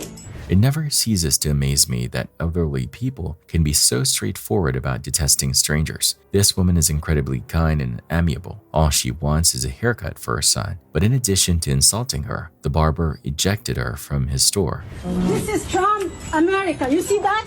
This guy is kicking us out because... You need to behave yourself. And then How do you know if I behave? Don't. How do you know? Get the hell out of here now. You sick. You sick. Get. You sick. Get. Sick. This is Trump America. You know what he said? I don't do you kind of people because why? Because you are a Muslim. Naturally, he has the absolute right to eject individuals if he so chooses, but she also has the right to film it and publish it online. Ultimately, it's just unfortunate that the child didn't see it. Just spent nearly £200 at Asda. I've been forced to use the self-serve checkout, which I didn't want to. It's a pain in the ass. As you can see, I have got a lot of shopping, a lot of stuff. And I have been walked out and I have been marched down here by these security guards. For what reason? Security stops a shopper who admits she's had a drink but insists she scanned every item, receipt in hand. Oh man, you're drunk, innit? Pardon? Because you smell, you're drunk, innit? So I've had a drink, so that's against the law. I can smell it on you right now. And? Stink. And? So I'm not allowed to drink? You're gonna have to rescan everything. I'm not allowed to have a drink and then come shopping? No, I'm just saying you stink. And? I stink of alcohol, and what? Everything, and then you're going to be showing up, because I tell you now, every single thing has been scanned and it's paid for. I have just spent nearly £200. Sorry, how much did it come to? Can I see that receipt? How much did it come to? Let me just figure out. How much did it come to? That's against the law. After a tense audit by the doors, she's allowed to go. Lesson: receipts are tiny shields against big embarrassment. ER cameras catch two staff wheeling a wounded man at the back and leaving him on cold pavement.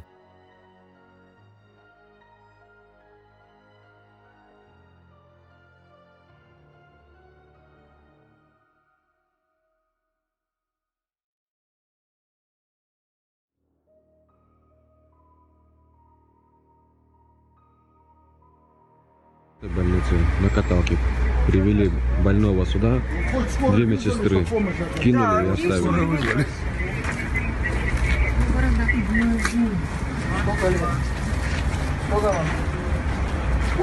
Не знаю.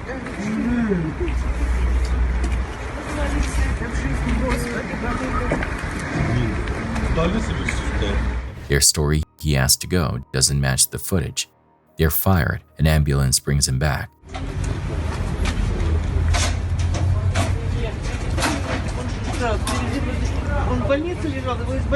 Его в больнице лежал на каталке, две медсестры. Public trust is harder to rebuild than a policy manual. Dallas Big Country McCarver was the future of bodybuilding. At just 26, standing 6'1" and weighing over 300 pounds, he had already graced the Mr. Olympia stage and become a fan favorite. But on August 22, 2017, he was found dead at home in Florida. At first, reports claimed he had choked on food late at night, a tragic accident. But the autopsy revealed a different truth. Dallas's heart weighed nearly 3 times the normal size, over 800 grams. His arteries were clogged, his organs enlarged. The official cause? Massive cardiac failure. For fans, it was devastating. For the bodybuilding world, it was a wake-up call. Dallas's death underscored the hidden costs of chasing extreme size and conditioning, the toll of relentless training, diets, and likely performance-enhancing drugs. He wasn't just another athlete gone too soon. He was a symbol of an entire generation of bodybuilders, pushing their bodies past the breaking point. His story remains a cautionary tale. Behind the perfect physique, the heart may already be failing. This first clip looks innocent enough, just a family enjoying a camping trip and snapping photos to remember the day. But when the pictures were viewed later, one frame revealed something they were never meant to see. Thanks to the live photo feature on iPhones, a few seconds in motion were captured after the shot. Most of the time, that just means a little background movement, but here, those extra frames unveiled something far more chilling.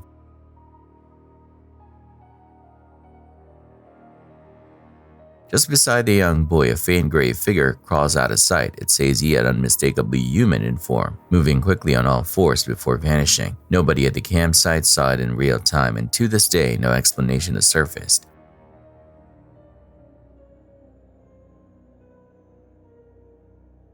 Was it a spirit, some kind of creature, or just a cruel trick of the camera?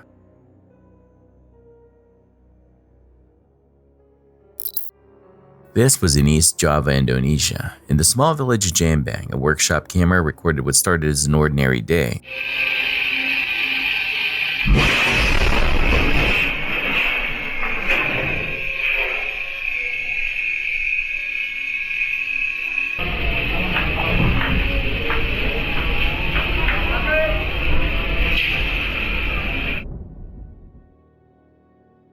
Man was repairing a large tank when, without warning, an explosion ripped through the space. The blast threw him across the floor, but ironically, that violent fall may have spared his life. Flames flared up instantly, forcing him and another worker to scramble back in with buckets of water to douse the fire. The village may have been small, but the devastation from that single spark was anything but.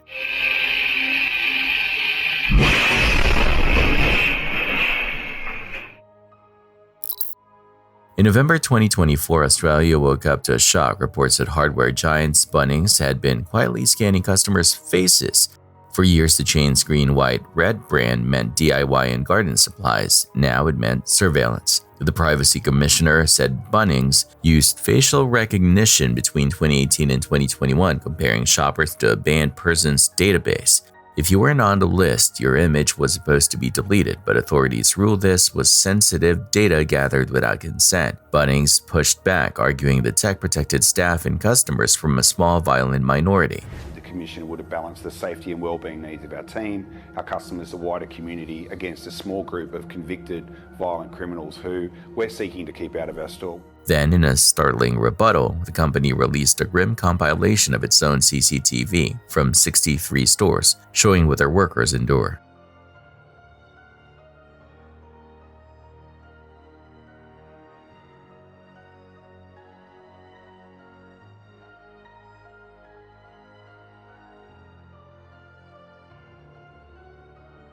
The montage is harrowing. Calm aisles erupt into knife-point threats, gun brandishing, and sudden fists.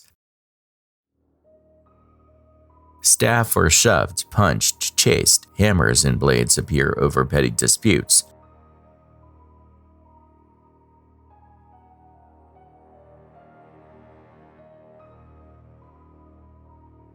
In one clip, a man enters in a balaclava with a shotgun.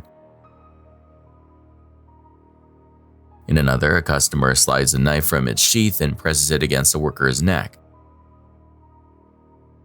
Elsewhere, employees are thrown or cornered, while shoplifters brazenly wheel carts out the door.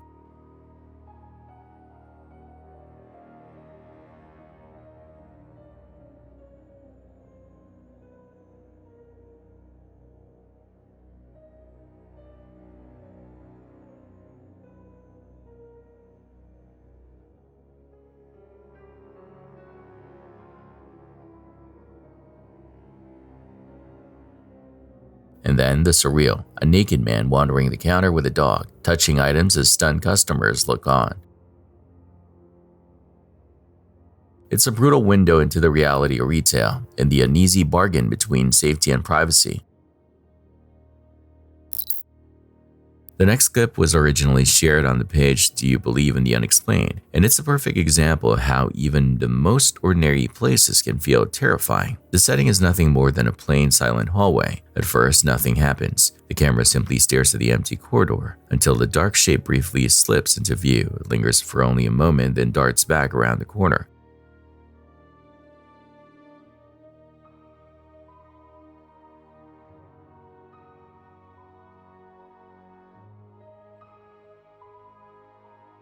The size is what unsettled so many viewers. The shadow seems small, like that of a child, and it even mimics the natural step of someone peeking into the hall. In a place that should be completely still, something was moving. Whether a spirit caught in passing or an illusion created by light, no one has been able to fully explain it. Joanne was bright and ambitious. Paul Dyson, her fiancé, struggled financially, emotionally, and with control. In February 2005, Joanne didn't show up for work, a red flag. Paul filed a missing persons report, then launched a media blitz. Tearful interviews, urgent appeals, heartfelt promises. He organized searches, hugged relatives, and grieved on camera. Couldn't get Valentine's Day off. We swapped cards upstairs. What does Joanne mean to you? She's the only person I truly love. I don't know where she is. But detectives started clocking tells. A body language analyst noted forced tears, expressions that didn't match the sorrow he described. Close-ups revealed fresh scratches on Paul's hands, consistent with defensive clawing during strangulation.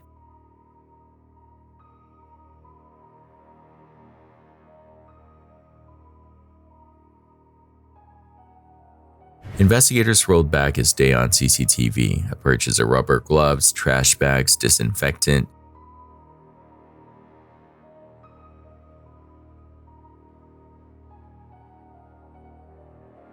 Soon after, Paul confessed. He strangled Joanne during an argument over chores in a looming breakup, stashed her in bags, then drove 75 miles to bury her in Woodland. For 39 days, he consoled her family, knowing exactly where she lay. The family, gave them assurance, claimed to be giving them support, spent some time with the family, and all throughout that time, he knew just what he'd done. He knew he'd killed their daughter, and he knew that he dumped their body in Woodland at Bransby, and yet he was still there with the family, giving them that hope and assurance. At trial, prior partners described a pattern of violence. Paul received life with a minimum term. He ultimately served 17 years before release. The footage didn't just contradict his story, it dismantled it. From an empty hallway, we moved to a home where the activity was so relentless, the owner began documenting it under the username Dude, My House is Haunted. His clips show more than just creaks or settling noises. Objects slide across the floor, cabinets swing open on their own, and voices echo through the house with no one around.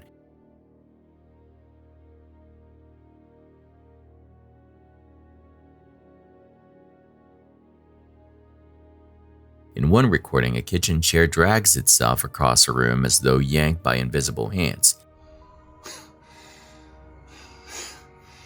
That's insane, guys. I don't even know what to think about that. You know, this kind of stuff has never happened to me, as I said, and I don't know what to think.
In another, the attic door slams shut while a shadow sweeps past the camera.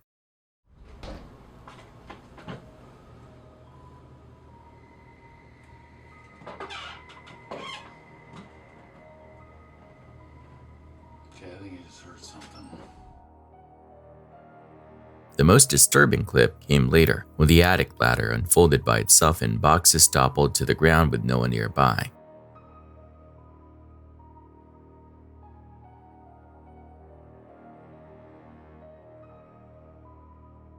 Eventually, even knives were seen flying across the kitchen.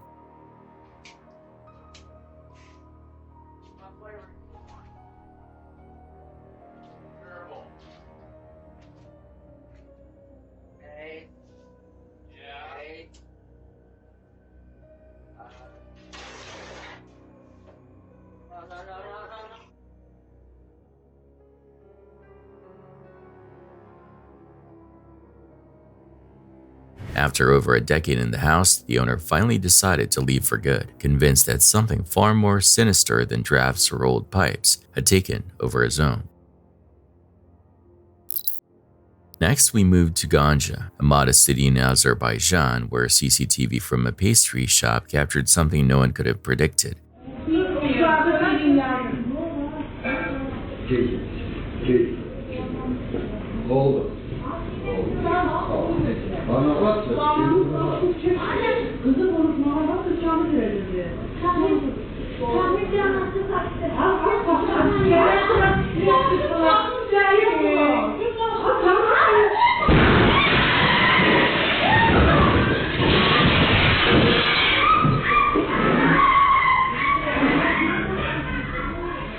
Customers and employees were going about their day when sudden chaos erupted. Out of nowhere, a cow barreled into the store, thrashing about as startled workers screamed. This rampage, which happened on September 20th, 2025, left several people injured. And while it may sound bizarre, this isn't the first time such an animal encounter has turned dangerous, making one wonder if cows are becoming the most unlikely repeat offenders.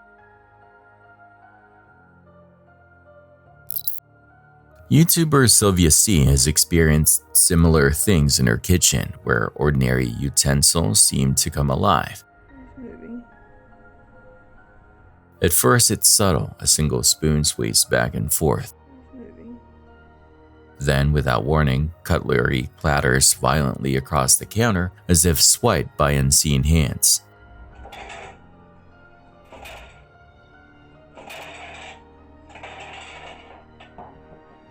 The activity grows more intense until finally a knife launches straight from the block and crashes to the floor. Miraculously, Sylvia wasn't standing close enough to be injured.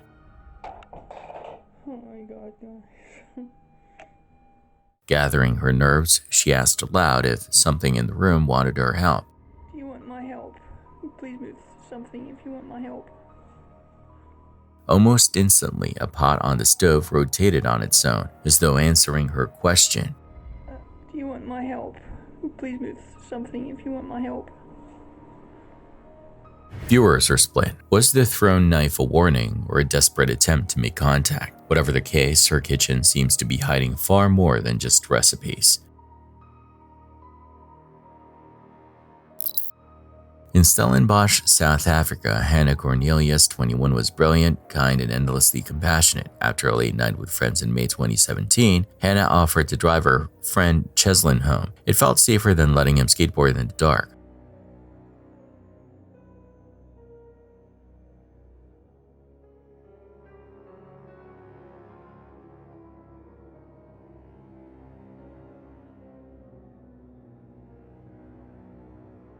CCTV and witness accounts stitched together what followed. 4 men spotted the parked car, then searched.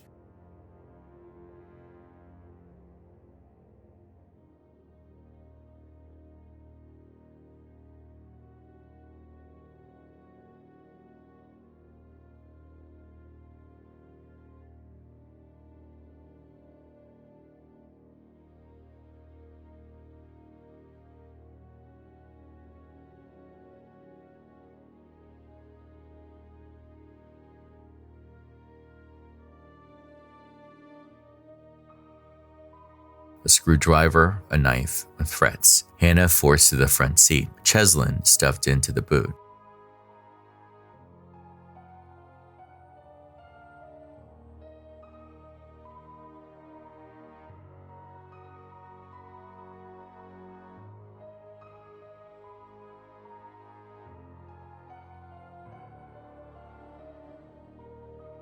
Hours later, at a petrol station, the men tried to withdraw cash with Cheslin's card and failed.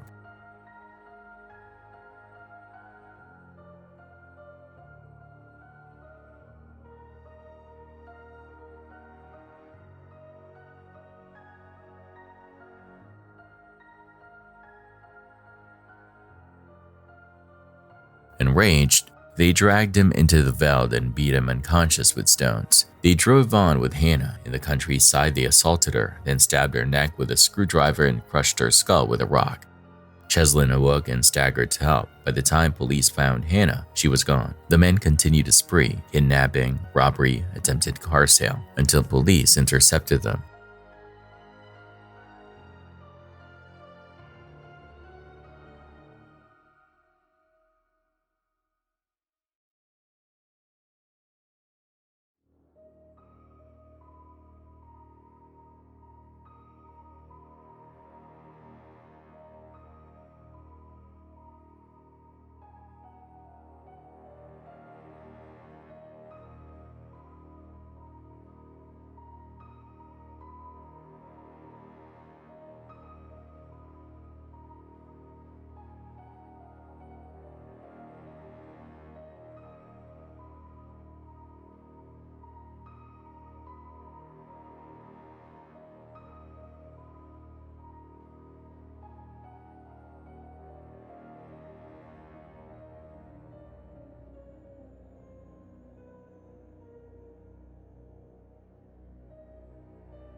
Three were sentenced to life, a fourth received 22 years. Hannah's mother, devastated, later died by suicide. The community still mourns and remembers. In Ranthambore National Park, India, tourists on safari came far closer to danger than they ever expected.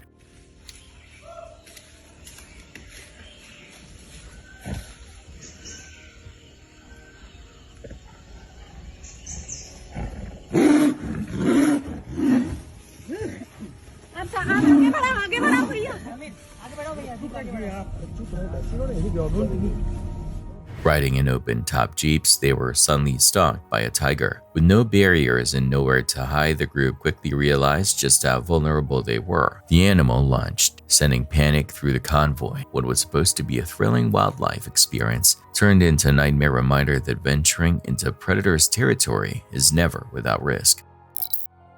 Not all tragedies involve wild animals. Some stem from the very buildings we live in and work in.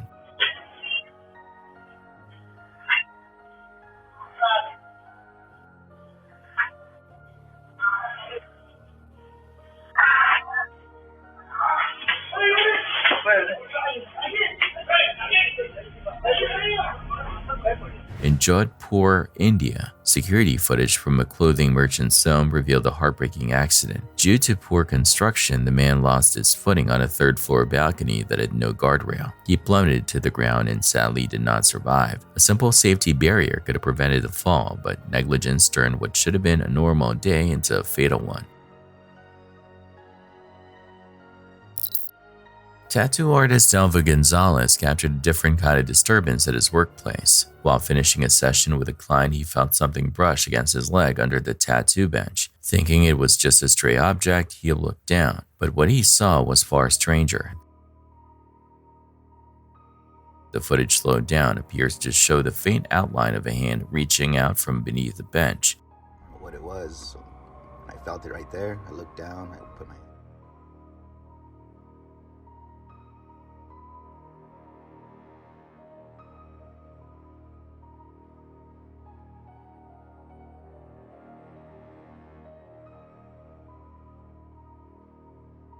Gonzalez later explained that his client had admitted to performing an 8-day ritual honoring Santa Muerte, the Mexican folk saint of Holy Death, just before the tattoo. Many now believe the ritual may have opened a door to something Gonzalez was never meant to encounter. The phantom hand, whether a spirit or trick of the mind, left him so shaken he banned that client from ever returning. This clip was recorded by dashcam in North Miami Beach. The driver had stopped at a red light just like everyone else around him. But what the video captures is proof that some people don't understand what stop really means.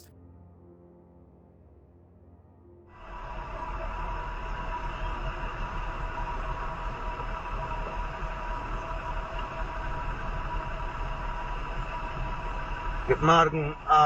So Louis gegangen haben zu Monroe, sei free the office, das haben ich halt noch ein Ziege gemacht. So gut kann er ganz gehen später mit seinem Karl nicht machen sicher morgen zu gehen. Whoa! Whoa!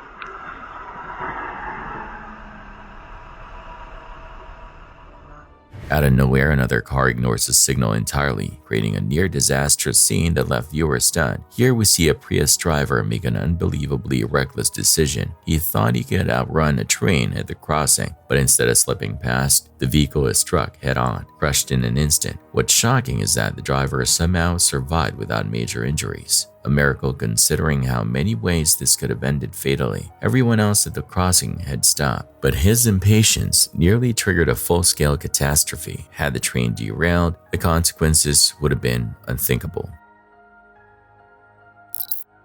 Now to a bus ride that went from routine to horrifying in seconds.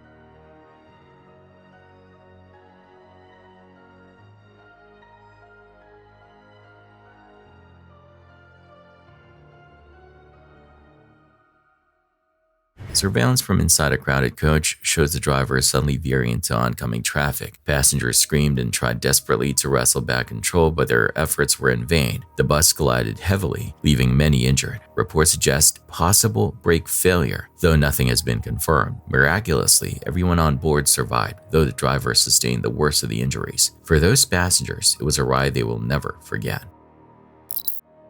Heidi checked on her daughter Lee Dodd in Alton, Illinois. Lee was 8 months pregnant and hadn't responded in over 15 hours. Inside, Heidi found a nightmare, her daughter's decapitated body. Neighbors had heard screams and heavy thuds the night before, like chopping wood.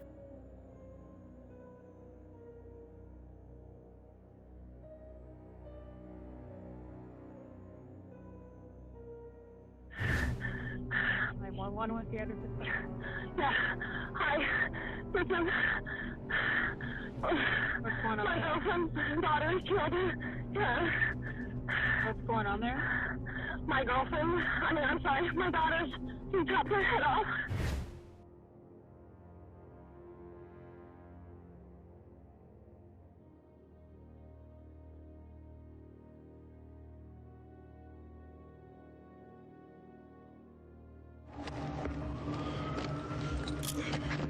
Where we going on? Is anybody else here? Do you have a key to get in? Right here. This one. Do you have the key? A worker later discovered a bloody laundry basket in the construction dumpster. CCTV traced a man carrying that basket from Lee's home and tossing it. Inside was Lee's head.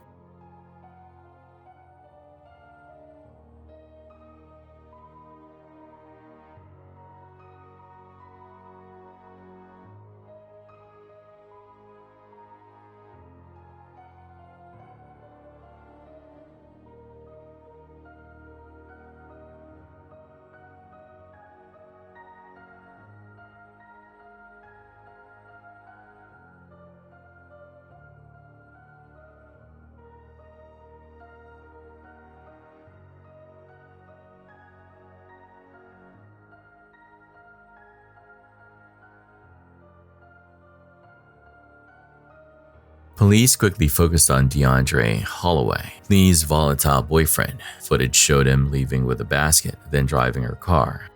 Still problems with a boyfriend, a lot of calling off. She had a lot of black eyes when she would come in. When she first started, she would make excuses that her dog had jumped up and hit her and caused her black eyes. She was constantly running late, like for personal reasons. Always something coming up. She had a lot of black eyes, a lot of bruising on her arms, like where you could see, you know, like maybe grabbing. Okay. Did you see when the day you actually witnessed her being battered? What did you see? A punch in the face. You saw Mr. Holloway punch her face. Okay. They were fighting about something, and then all of a sudden, the screaming got really, really loud and really intense. And that was, I would say, probably about 9:45, 9:50. And then the apartment had like 5 or 6 loud like thuds, and they got louder and louder each time. They shook the apartment as well, and that sounded more like it was coming from. So, like, what did it sound like, experienced in life, to your best ability, that would have created or possibly created the sound that you heard? Probably, I really don't know other than like chopping wood. Okay. Because that's what it felt like he had enough, I didn't mean to say he, but like, you know, that's what it sounded like there was enough time to do, was like, it was very constant beats too. When arrested days later on an unrelated drug charge, he taunted officers, refused to cooperate, shaved his hair, and carried Lee's ID and cards. What I have? What's that? What I have? You have cannabis on you. Oh, Not see? Okay, exactly. Right. Need some water or anything? Yeah, yeah. I would like some water because you know you guys gotta. Hey. Need some water? Yeah. Okay. Get you some water. No, I didn't say pants. I thought you said you had to be pants. If you can sit down in there, please. Thank you. Do you mind if I pay? Is that illegal? I'm here. I'm handcuffed, ain't it? We don't want that. We want you to sit down. Exactly. I need it. So if you could please sit down, guys. I can't. I'm handcuffed. Yeah, you can. You sit down. I literally can't do anything. I'm handcuffed. You need to sit down. Why are you guys scared of me for what? I'm not scared. You need to sit down. How? If I'm literally sitting here pacing handcuffed, I can't do shit. He searched me. Okay, so what's your name? What they're gonna do is I literally asked if I was being detained. That man said no.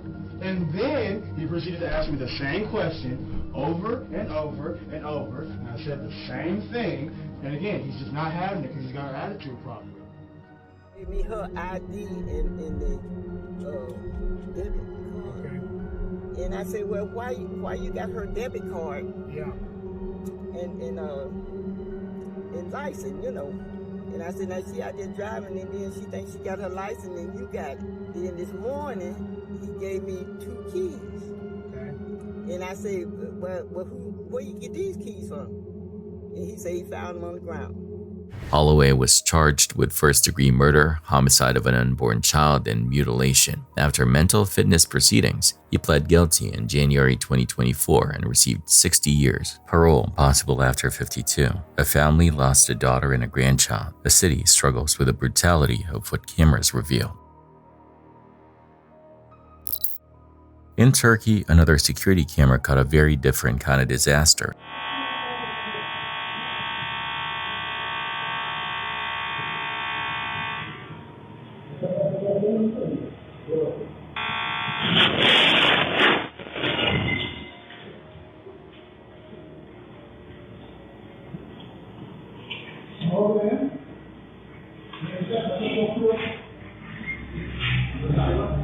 Several men were seen working on the back of a truck when, without warning, a powerful explosion tore through the vehicle. Shards of metal flew in every direction, narrowly missing those nearby. The cause remains unclear, though the sheer force suggests it could have been an industrial tank or container under pressure. By sheer luck, what could have been mass casualties ended with only shock and minor injuries.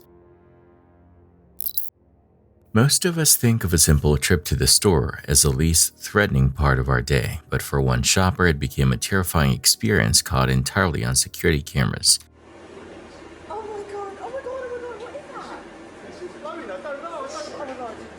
The man is browsing the shelves when a box suddenly slides forward and hovers in midair, as though suspended by unseen fingers.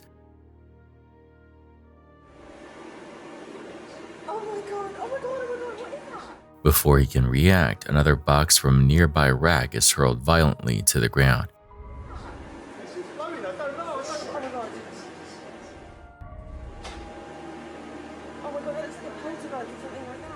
The voices of employees can be heard in the background, one even whispering it looks like a poltergeist. When slowed down, the floating box looks disturbingly real. No strings, no customers in sight. Whatever was at work chose to make its presence known but left the man himself unharmed. Still, viewers agree it's one of the most convincing pieces of alleged poltergeist footage to surface in recent years.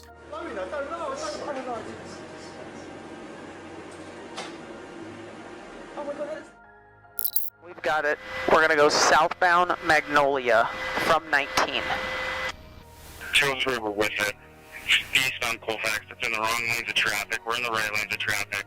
On August 23, 2025, just before 5 p.m., flock cameras flagged a stolen Chevy Express van near 16th and Dayton. Aurora police were immediately alerted, and with help from the Real-Time Information Center, officers looked onto the van within minutes. The driver, 34-year-old John Respetha, a man already well known to law enforcement, refused to stop. What followed was a chaotic pursuit through city streets. Officers attempted multiple pit maneuvers to end the chase, but each one failed as the van kept barreling forward. Finally, near East 14th between Poplar and Pontiac, fate caught up. A flat tire slowed the stolen van to a crawl. This time, the pit maneuver worked.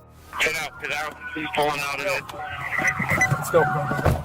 The rear passenger wheel is about to fall off. Speeds are very low. We're like 20 miles an hour right now.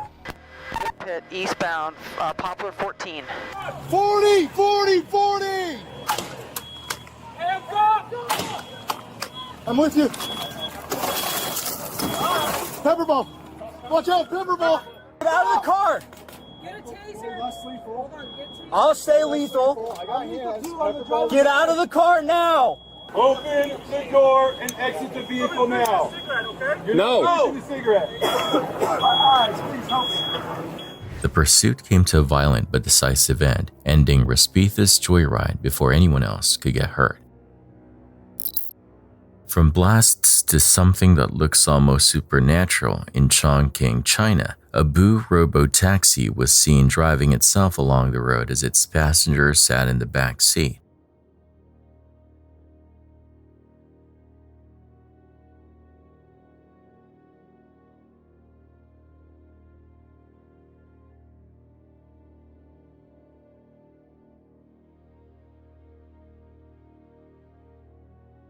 Self-driving cars are touted as safe, but this time the technology faltered. On August 6, 2025, the vehicle veered into a ditch, jarring its rider. Thankfully, no one was hurt, but the incident left many questioning the risks of trusting machines to navigate on their own. If even 1 in 100 journeys can go wrong, would you take that gamble?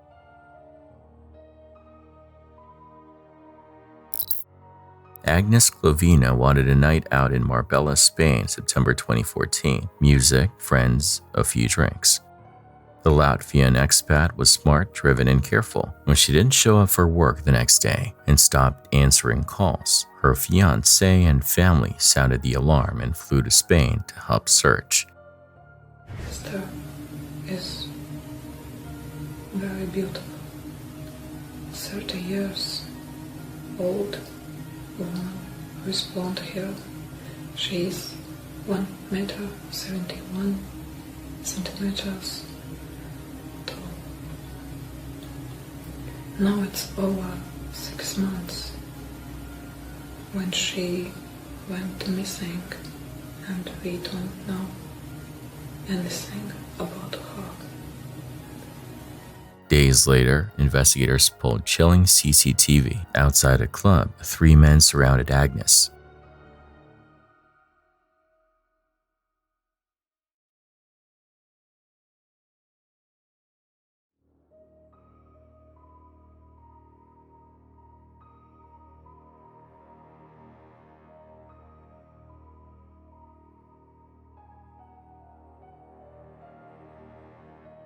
One blocked her path, another held the car door, and a third hovered close as she was forced into a Mercedes. Her phone went dark minutes later.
Police identified the men, Wesley Capper, wealthy Briton, his friend Craig Porter, and a third man known as Kane Usman. They claimed she entered willingly, then changed her mind and was dropped on the roadside. No cameras, no proof. But new footage showed Capper and friends 4 days later on a luxury yacht, hauling a heavy suitcase and a rolled carpet, which weren't on board when they returned. The car and yacht had been thoroughly cleaned. Potential evidence vanished. Prosecutors alleged Agnes was killed, her remains concealed and dumped at sea. Capper and Porter received suspended sentences for coercion. Neither served time.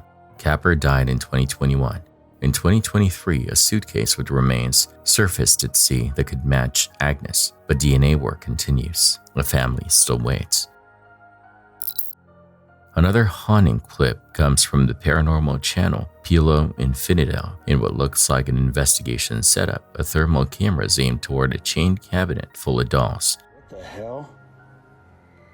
What is that?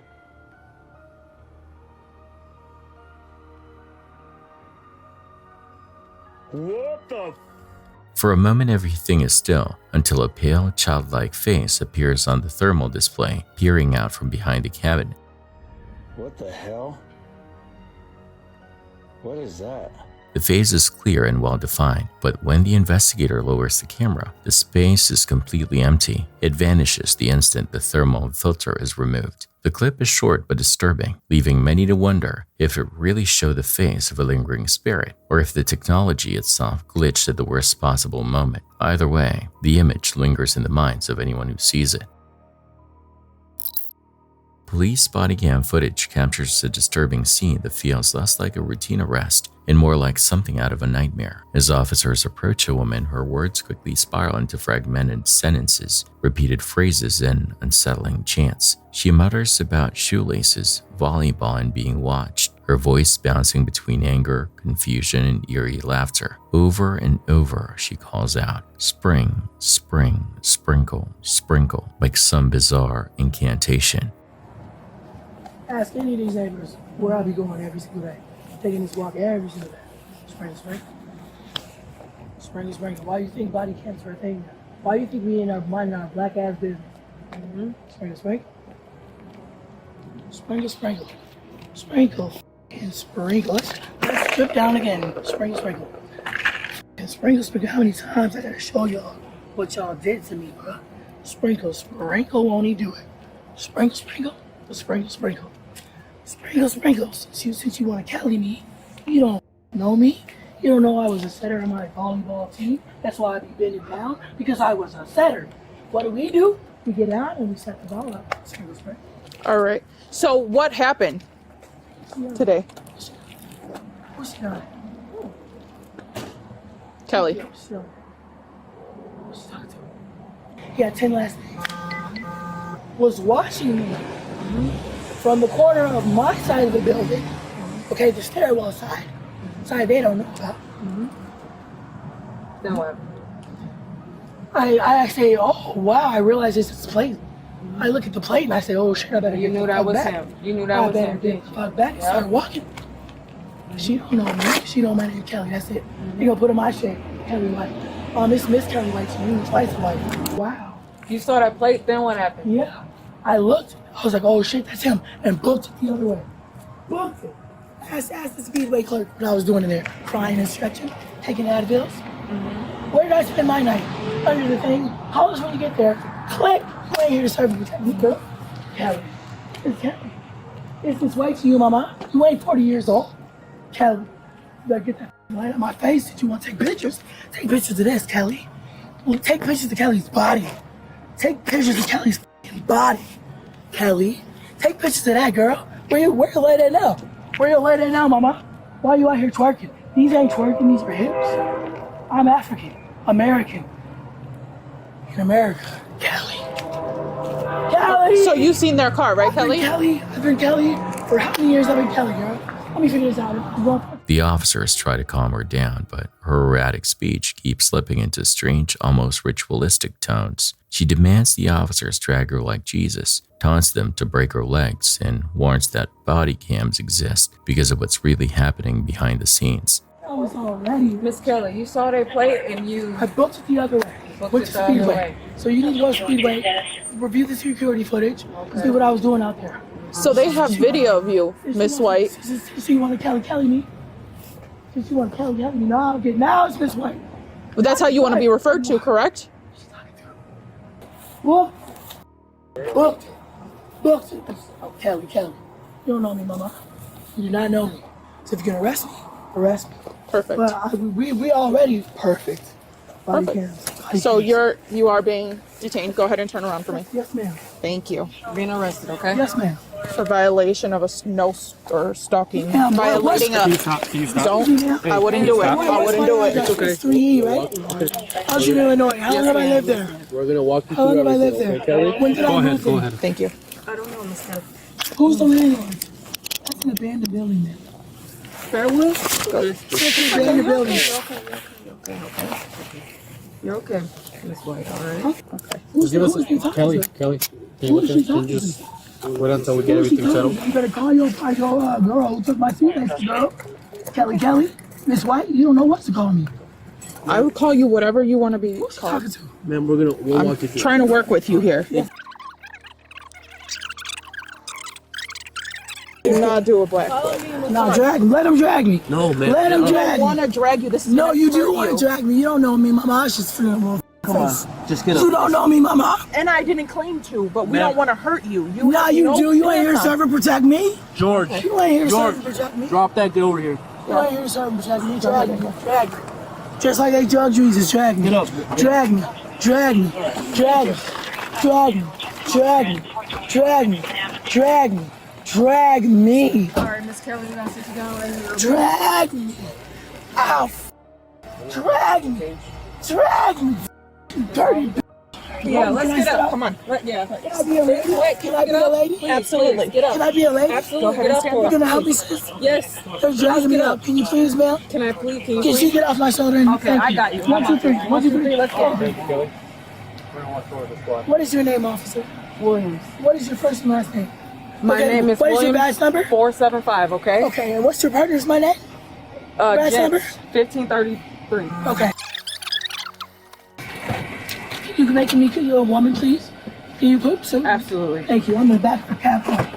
At moments, she seems coherent, accusing neighbors of watching her, insisting she saw someone's car, or recalling jobs she's had. But just as quickly, she slips back into rambling, mixing religious references, conspiracy claims, and chilling phrases like, "You don't know me, mama. You don't know me." Her words jump between paranoia and defiance, accusing the police of trying to kill her, invoking Bible verses, even daring them to break her neck.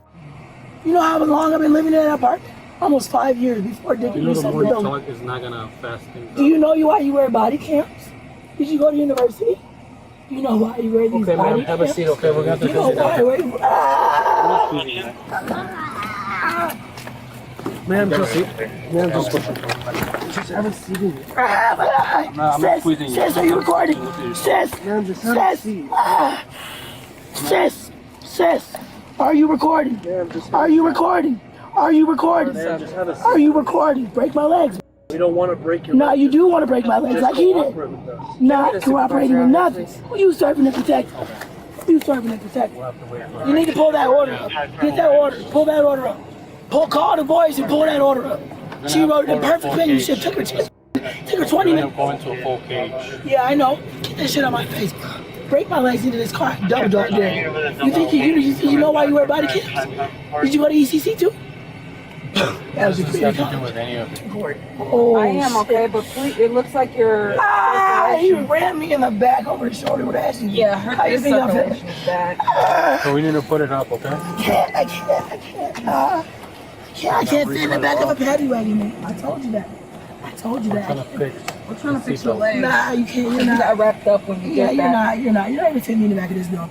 By the time backup arrives, the scene is chaos. The woman collapses, complains of asthma, then suddenly taunts officers again with manic intensity. Paramedics try to assist, but she refuses, insisting she has rights, that she's being persecuted, that she knows what's really going on. Do we want to lay on her back?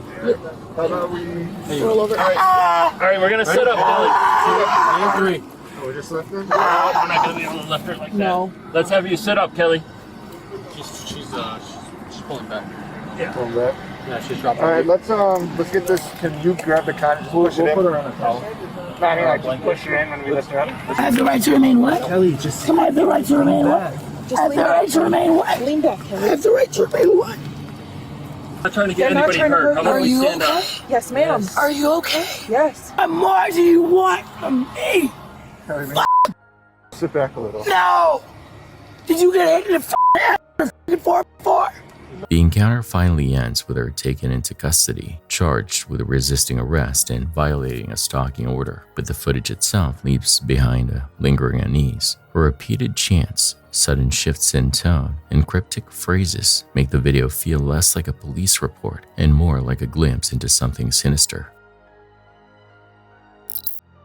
The next sighting is even more unsettling. A resident in Tibito, Louisiana, reported hearing footsteps racing across the roof for weeks. Eventually, their security camera captured something that might explain it.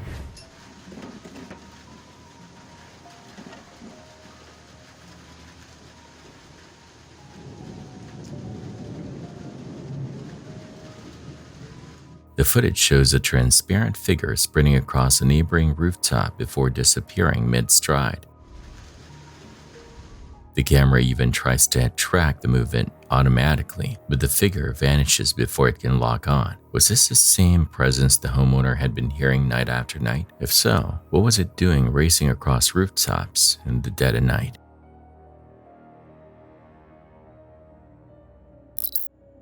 Here's something equal parts bizarre and unsettling. จะถอยออกแล้ว ถ้าไม่ต้องตีตูดมันข้างหลังอะ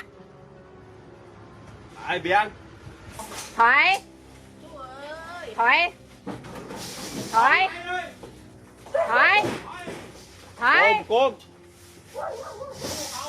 ไปเลย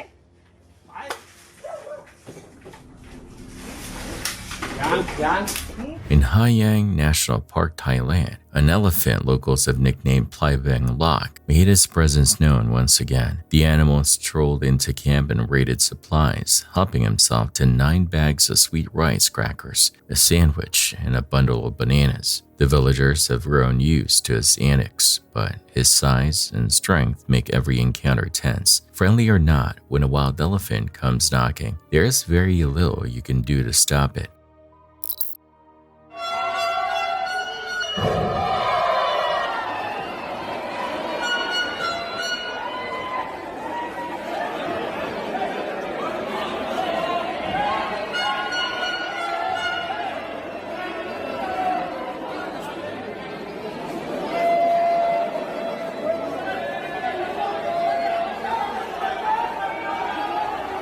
This footage was captured on March 1st, 2019 during a wrestling event called Cinco Estrellas at Arena Lopez Mateos in Pi Nepantla, State of Mexico. At first, it looked like just another night of high-energy matches, but what happened inside the ring would shock everyone watching. One of the wrestlers climbed the ropes, preparing for a dangerous aerial maneuver. He launched himself forward in a full flip, aiming to crash down onto his opponent below. But in a split second, the target shifted. The trajectory was off. Instead of landing as planned, the wrestler struck the mat head first with sickening force. The impact knocked him unconscious instantly. The referee rushed in, frantically signaling for medical help, while the other wrestler, not realizing how bad it was, tried to keep the performance going. As the crowd grew silent and intense, medics stormed the ring. The injured man was revealed to be Australian Suicide, also known as Ryan Rowlands. Thankfully, despite the terrifying fall, he survived and would eventually return to competition. It was a grim reminder that while professional wrestling is scripted for entertainment, the risks are brutally real. One slip, one mistimed move, and the outcome can change from spectacle to catastrophe.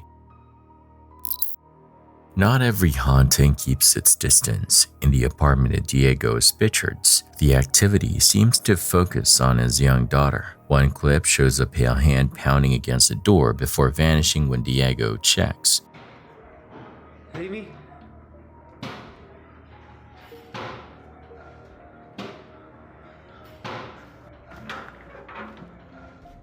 In another, finger marks appear in flour sprinkled on the floor, pressed by something invisible.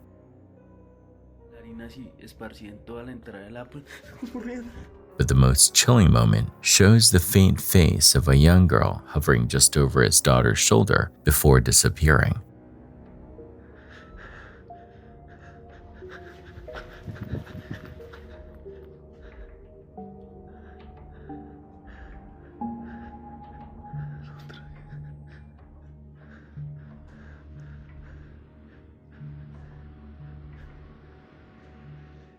Moments later, his daughter sits frozen on the couch, staring blankly as though in a trance.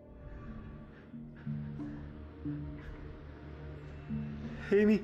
Concerned viewers have begged Diego to leave the apartment, convinced his daughter is at risk, but so far the family remains, along with whatever presence continues to make itself known.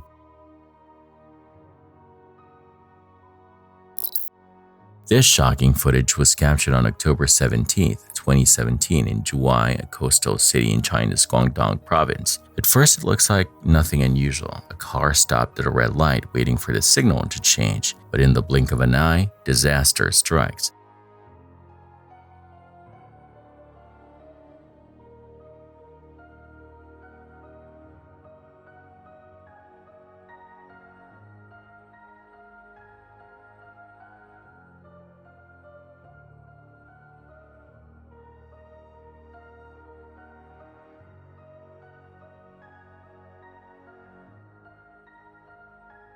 A massive construction crane suddenly gives way, its boom collapsing directly onto the vehicle. The impact is devastating. The hood is crushed flat, the windshield shatters instantly, and everything from the engine forward is completely destroyed. It looks like a death sentence for whoever is inside. But then, against all odds, movement stirs in the mangled wreck. The driver, battered but alive, forces his way through the broken glass and crawls out of the ruins. Miraculously, he survives with nothing more than a broken ankle. Considering the sheer weight and force of the collapsing structure, survival should have been impossible, yet somehow he walked away from what easily could have been his final moments. Late 2018 into early 2019, relatives noticed something wrong. Fewer calls from Jaime, odd texts, missed visits. Then came the holidays. Shelby texted that the whole family would be by for Christmas. No one arrived. Friends stopped seeing Richard and Laura Ivanchik, Jaime's parents. A welfare check uncovered 3 bodies, Richard, Laura, and their son Nick, wrapped in rugs and blankets, spray-painted faces, cleaning supplies nearby. A Home Depot receipt dated December 18 led police to CCTV, Shelby shopping with his kids. Investigators also traced Laura's missing car to Ohio with Shelby inside. Arrested on January 3, 2019, he finally admitted the unthinkable. A year prior, he'd killed Jamie, leaving her in their bathroom for days before burying her in their Florida backyard. He then drove with the children to her parents' home and, one by one, bludgeoned Richard, then Laura, then Nick using a hammer. He impersonated them by text, buying time as he lived in the house, pizza boxes and energy drinks in the trash. In 2023, Shelby pled guilty to all 4 murders, receiving 30 years for Jaime's death via plea and the death penalty for the rest. His final hearing is scheduled for October 2025. The cameras didn't save the victims, but they preserved a trail that made sure the story couldn't be buried. If you think you're safe in public, this next video may change your mind. Security cameras inside a busy barber shop captured something so strange it left one customer shaken.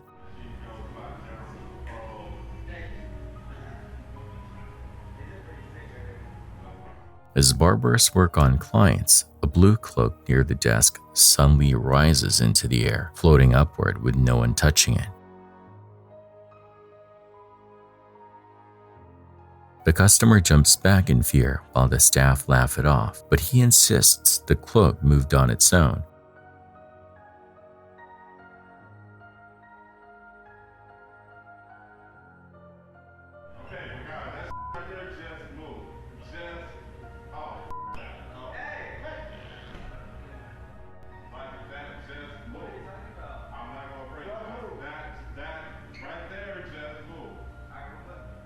Then while everyone's attention is fixed on the cloak, a mannequin head in the background slowly turns until it faces the man directly.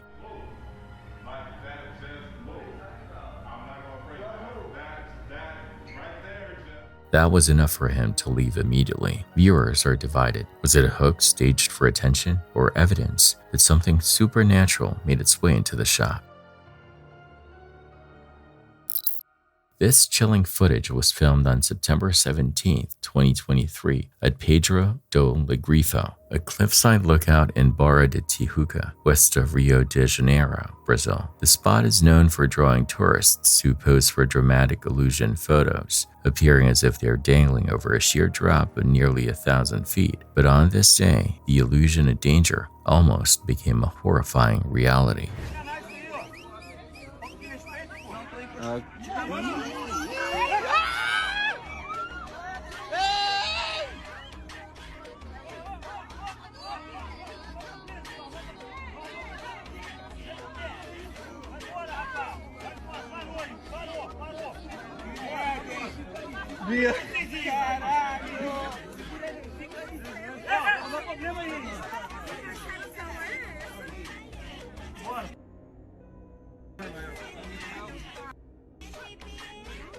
The video begins with 2 men locked in a heated argument. One is perched on the ledge, accused of being disrespectful. Voices rise, tempers flare, and in an instant, one man shoves the other. The man on the edge pushes back, but the retaliation is nearly fatal. His foot slips in for a split second. It looks like he's about to plunge over 300 meters straight down into the void. With nothing but empty air behind him, he teeters on the brink of death. Then by sheer reflex, he grabs onto the other man's shorts, steadying himself and clawing back to safety. The confrontation ends there. No injuries, no deaths, but everyone who witnessed it was shaken. What started as a petty argument nearly turned into a free fall to certain death. Some places are designed to create the illusion of risk. This time, the danger was terrifyingly real.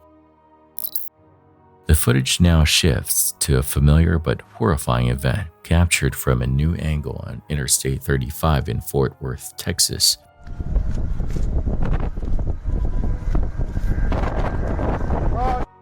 Here it comes.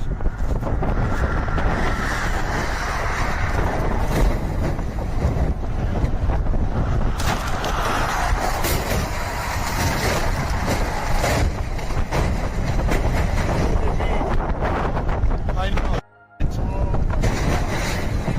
Oh my gosh. My car's gone.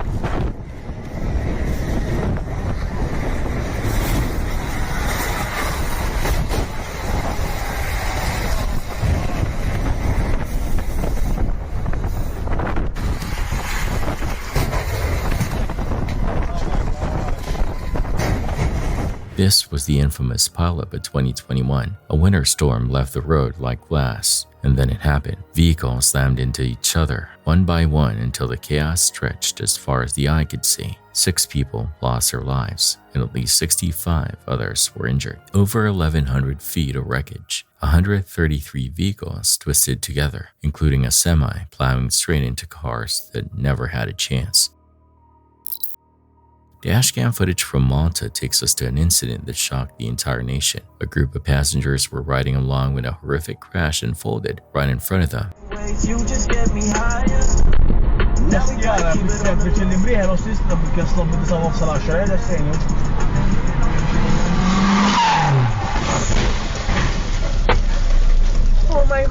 Oh my god لا stop انا احسن دولوري باين هموت انا مش حاسبه زوبا جبلا هموت 25-year-old soccer player Alejandro Brad lost control, jumped a barrier and slammed into his signpost. The country's small size made the story spread everywhere, and what made it worse, reports surfaced that Brad had been in another accident just 2 weeks earlier, one that left a 13-year-old cyclist injured. Residents had even complained about his reckless driving before this tragic end. This footage was captured in August 2024 in Los, Colombia. At first glance, it looks like just another carefree moment. One young man preparing to dive into the Cauca River while his friend films. He even casually gives instructions on how to hold the camera, as if nothing could possibly go wrong. But the river had other plans.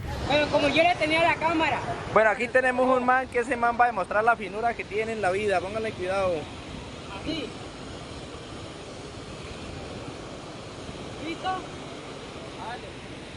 Va a demostrar la finura que tiene este man en la vida.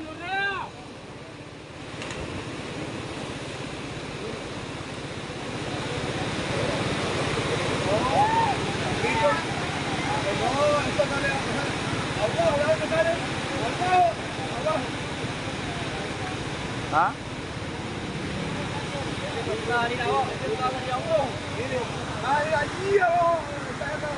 Amor, no pasa nada, simplemente se deja llevar del agua y ya. The water level was dangerously high, the current visibly fierce, yet he jumps anyway. The instant he hits the surface, he's swallowed by the rushing torrent. It drags him downstream with brutal speed, faster than anyone watching could react. For several terrifying seconds, he vanishes completely. When he finally reappears far downriver, it's clear he's fighting for his life, arms thrashing against the current, body spinning helplessly. Somehow he manages to stumble into a shallow patch and pull himself upright, exhausted, shaken, but miraculously unharmed. The Cauca River is infamous for its unpredictable surges, especially after heavy rain. Even for locals, its power is no joke. This time, the story ended with relief, but watching him vanish under those waters makes it painfully clear just one wrong turn, and this clip could have been his last.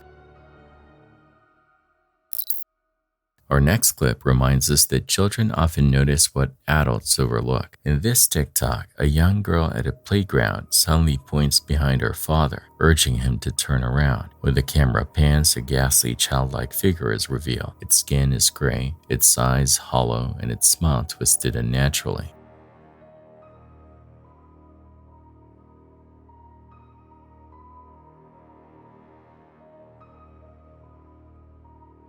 The father drops the camera in shock.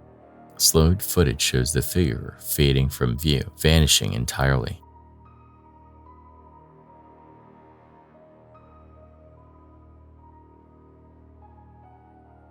Was this just another child playing a cruel prank, or did they capture something truly otherworldly? The disappearance suggests something more sinister than makeup or a mask.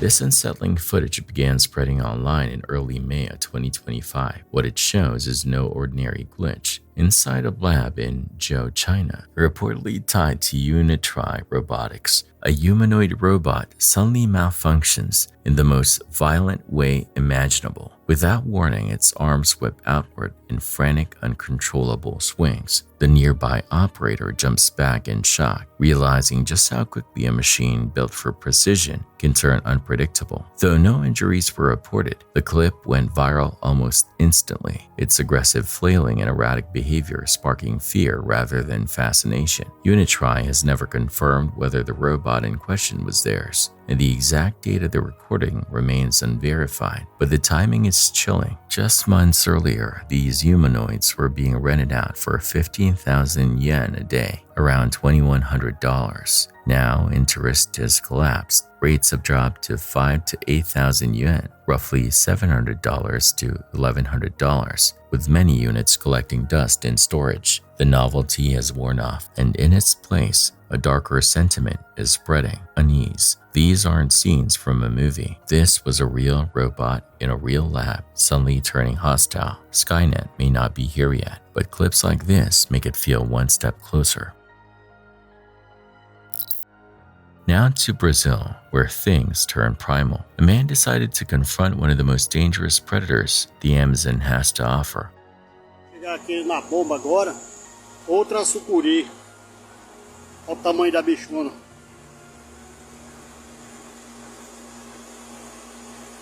Olha. A bicha tá... Olha! Eita porra! Meu Deus do céu! Pulou em mim, caralho! Bicha doida da porra! He approached the edge of a river when an enormous anaconda lunged straight from the water, nearly striking him. The subtitles in the clip don't capture the full panic, but the sudden attack speaks for itself. Anyone who knows these snakes understands how close this was to a fatal mistake. If the anaconda had managed to coil around him, there would have been no escape. We ain't talking to who? Try you enough to go, but I'm saying like, don't you don't care. If you was missing the coat, you should have said that when you was sitting. I told you, and you walk away and you said all that funny shit. No, you guys are just doing your job. If you don't like your What? job, then go another job. Because I won't give y'all none of y'all gonna keep going back. Oh yeah? Give me the coat. Yeah, oh yeah. Oh, yeah? Act up. Do it. Do so. Do so. Don't give me the coke. Do so.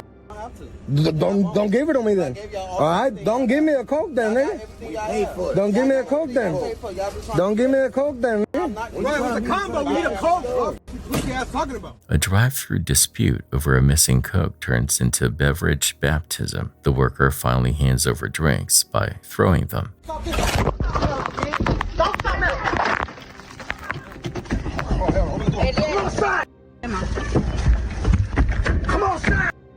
Technically, that is delivery.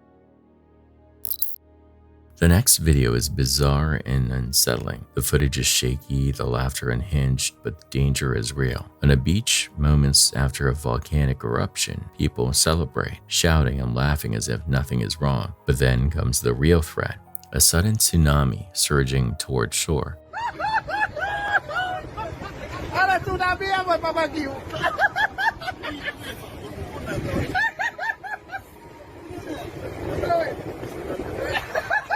Oh, tem que moar. Ok. Sou mais, mas. Mas sim. Alguém na catarabia, mas sim, alguém na catarabia. Só acho que é com a água.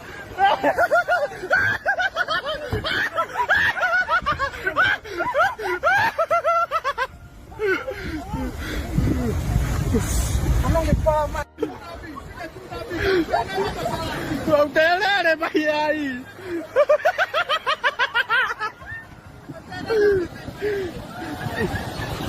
Ai mày phải rồi. Man, 누가 나 뭘 해 못 오르야. 일라 오기. 선이 저거 그렇게다. 아보이 마시. 아보이 마시. 야, 아보이 마. Man, ni eso. Tatu nami.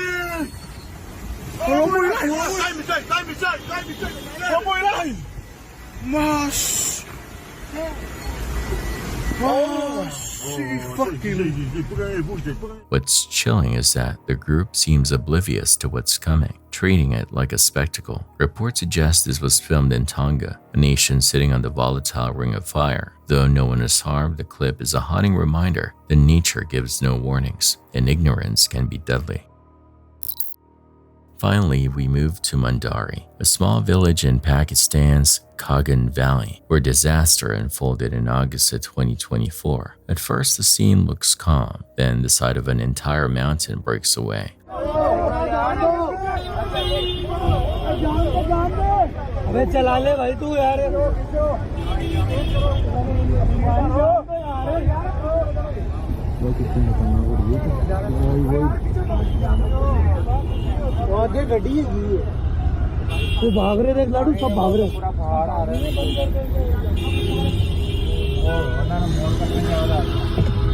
A massive landslide thunders downward, swallowing roads, homes, and anything in its path. For villagers, the collapse was sudden and devastating, the wall of earth cutting off any chance to escape. Rescue operations were reported, but strangely, no casualty details were ever released. Looking at the footage, it's hard to imagine anyone surviving the sheer scale of destruction.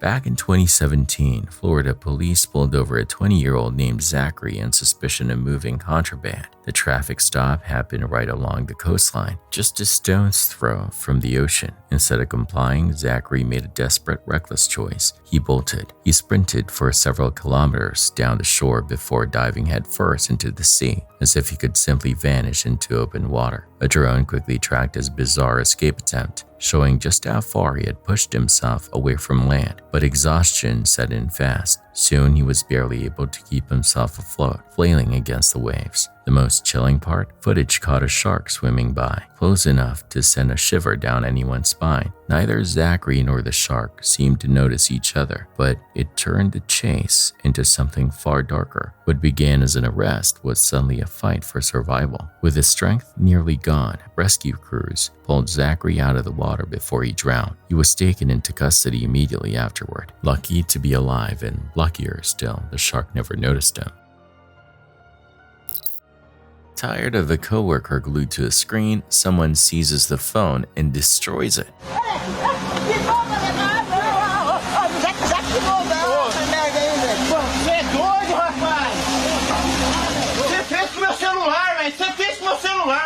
Olha o que você fez aqui pro meu celular.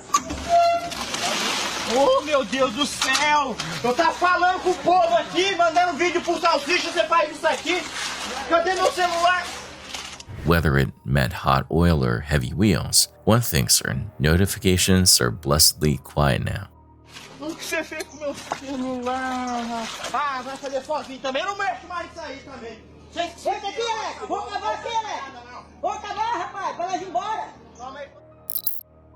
Sometimes disaster strikes when you least expect it. In Fuzhou City, Fujian Province, China, security cameras captured two women casually walking by when a truck suddenly careened off the road.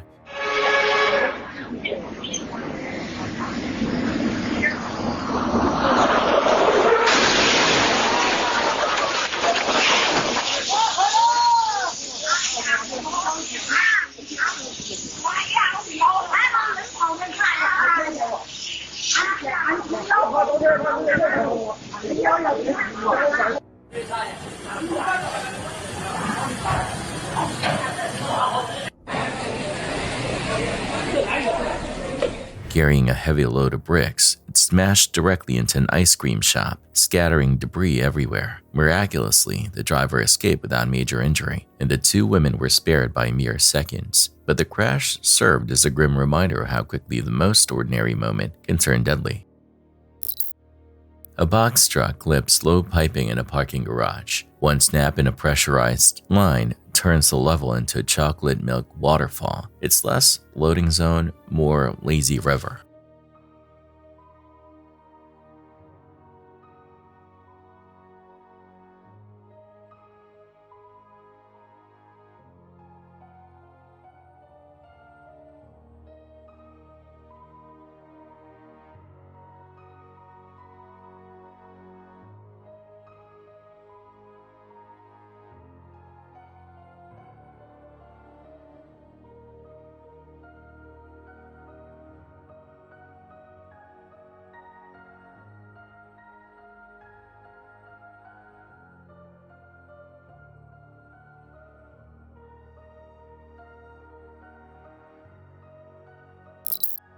On the morning of July 24th, 2025 at around 7:20 a.m., Indianapolis police were called to the 4800 block of North Ritter Avenue. The report, a woman shot inside her home. When officers arrived, they found the victim critically wounded. She was rushed to the hospital, but sadly, she did not survive. Investigators quickly learned the case stemmed from a domestic disturbance. Within the hour, officers spotted the suspect, 76-year-old Walter McNary, behind the wheel of the vehicle he used to flee. McNary had a violent past, and this time he wasn't going quietly. The pursuit began just before 8 a.m. As officers closed in, McNary opened fire, targeting Officer Robinson while barreling down neighborhood streets. Robinson returned fire from inside his patrol car but continued the chase.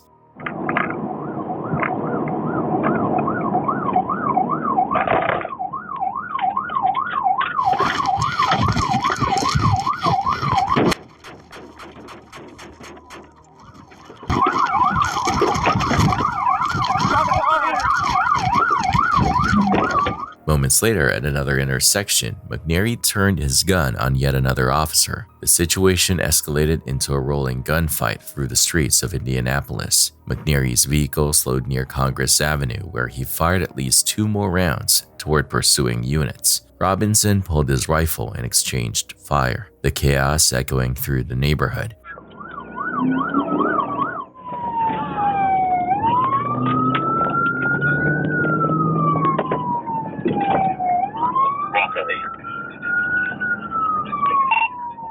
Congress is coming right at me. You said Congress?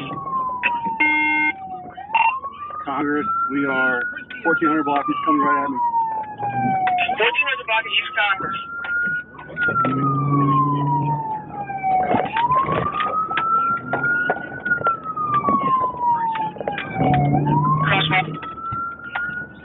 Crossfire.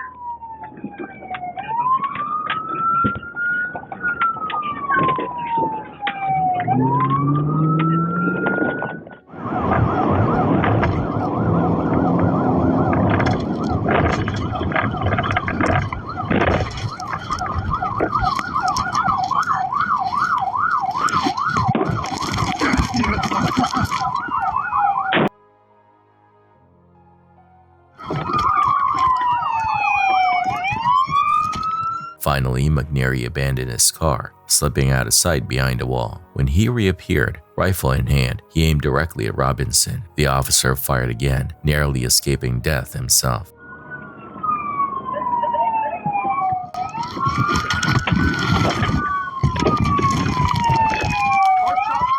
March up behind the house.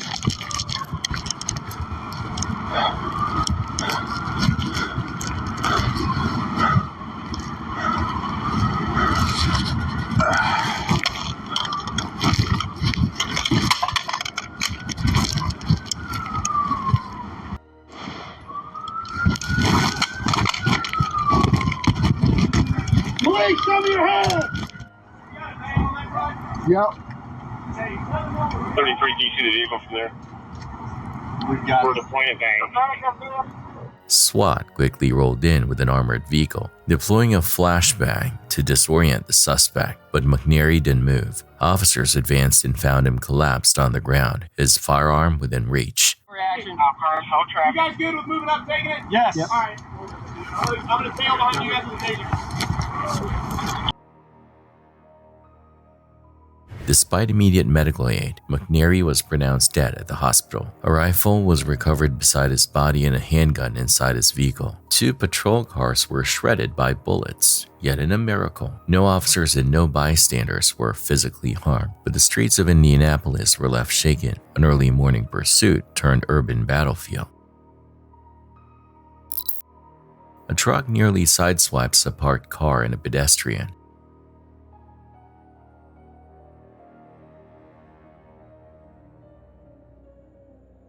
From one angle, it looks careless. From the second, we see the cause: driver distraction. The best safety feature is still 2 eyes on the road.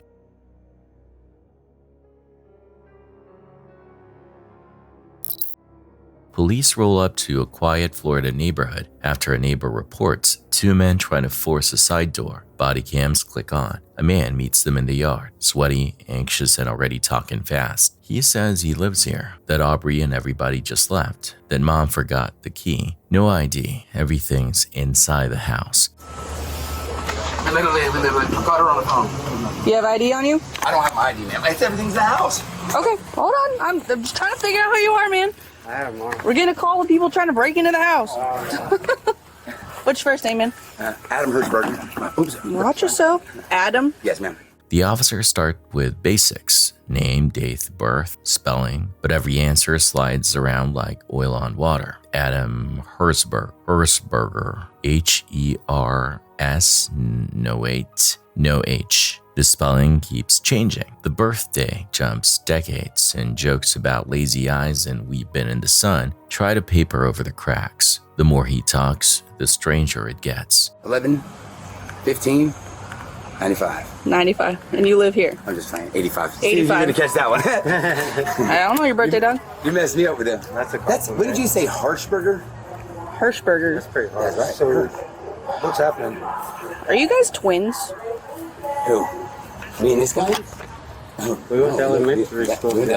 I mean, his picture looks like your face. I know. That's weird. So he's got to be in there lazy eye. Yeah, that's when I. Don't make fun of his lazy eye, man. Whose truck is that? That's our rental. Is yours? No, it's not mine. It's But it's your rental? Yeah, Gotcha. It belongs to this person. That's why whoever called, I don't even know why, because I know them. It's probably Hirsch's. She's that shit crazy though. It's Hirschberg, right? Hirschberg. H-E-R-S-B-E-R-G-E-R? No? Okay. Is it burger? We've been out here in the sun. They call the homeowner. On speaker, Aubrey confirms it. Yes, these guys are allowed there. Yes, the keys are locked inside. Yes, mom left the door unlocked and can't be reached. The tension eases slightly. For a second, it feels like a misunderstanding that's about to end. But then comes the second half, the part that always flips a simple call into something darker. Who's this? My name's Aubrey, the homeowner. Oh, hi, Aubrey. So we got a call. I don't know who called, but somebody called and said that somebody was breaking into your house. And I have Adam and Steven here, and I guess they're locked out of the house. Adam, where are you going? Water? Okay. And that I guess they're locked out of the house, and they're trying to bust through the side door to get back in. Yeah, they locked the keys in the house. Okay, so they have permission to be here. They do. Okay. Thank you. Oh God, that felt nice. Do it again. Sorry, you just sprayed me with a hose. I don't know why we didn't think of that. Sorry, now we got you, my bad. I'm so sorry. Now he really sprayed me with a hose. You're about to catch the batteries. I just want to make sure they're allowed to be here because we got a call from somebody. So. Yeah, no, they're definitely allowed to be there, and they're allowed to do whatever they got to do to 12 o'clock, but to get the house. And your mom lives here too? Yeah, she does.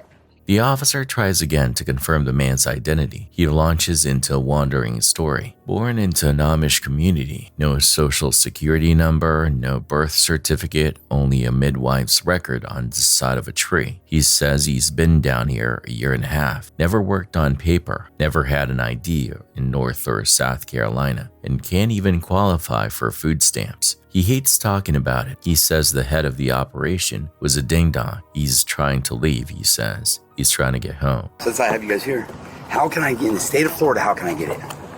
Get what? Social, ID, anything. Okay, so explain to me why you don't. So COVID. Yeah, you're good. You're good. No, So COVID hit Okay, where were you born? in Greensville. North Carolina. Yes, but I was. Okay, You know, we're that's where we start. Crazy. So you were born into an Amish community? Yes, ma'am. Okay. Amish don't believe in social securities? They don't get them. Some, if they do, if they go out of town, if they do. I don't know anybody that has one. So when we came down here, we started migrating down. So we went down, boom, we went to Asheville first. My uncle was like, we got to change. So he was saying, he's the head of the operation. He's a ding dong. Okay. Anyway, so you were born into an Amish community with your Yes. parents? But we do midwives, basically. What Okay. you guys call now. Yeah, okay. So you're born in an Amish community. You left the Amish community, and you've never received a social security number ever. They don't give us some. They don't. You never went and applied for one? You tried. Questions keep coming, gentle but pointed. Any arrests in Florida? Any tickets? Ever been in an accident? Who's driving the rental truck? Each time, no, not me. He says he's scared. He says he can't get help. He says he's been trying to fix it for months. He jokes about Amish TV shows he's never seen because we don't watch TV. He laughs, then stiffens, then laughs again. The officer steps away to confer. Radios murmur. Something isn't lining up. A name that keeps changing. A birthday that keeps moving. A face that looks a little too familiar. The air drops a degree. So, don't go anywhere. Where are you going? Okay. So I've been trying to get that done, figured out. Well, while we're doing this, can I get back to trying to do this? You're right here anyways. Yeah, I'll talk to you while you're doing it. Right. Just don't throw anything at me. So, what I think, you don't have a birth certificate. No, well, I might. Yes. So my family, so most of them is like my uncle. That's all I have left from my uncle. My uncle he just passed away. He ain't driving that? Not this one. Oh. The one he left, so that's why we're waiting. Why? Just so, for my curiosity, what is it against the Amish community having social security numbers? Like, what's the reason? They just don't find themselves as people? No, they don't. It's not that. They don't. So if you're there, so it wasn't my little cousin was born or something like that. They did the same thing. They never even go down to. So they have like the town doctor. We had a doctor that comes into town. Mm-hmm. He'll come in. He'd come in. That's what he. But you don't ever receive anything. You don't get nothing. He So what do you? A baby and says here. Well, The calm breaks like blast. The man bolts, sprinting across the yard, crashing through brush, tripping, scrambling, throwing glances over his shoulder. A taser crackles. He collapses into dirt, coughing, pleading, arms twisted under him, begging them to stop. I guess I don't know. We don't go in there. So they. What? For what? What do you think about it?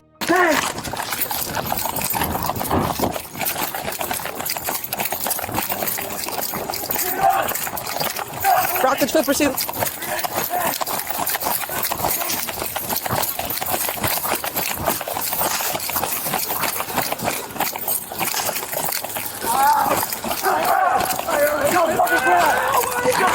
All right.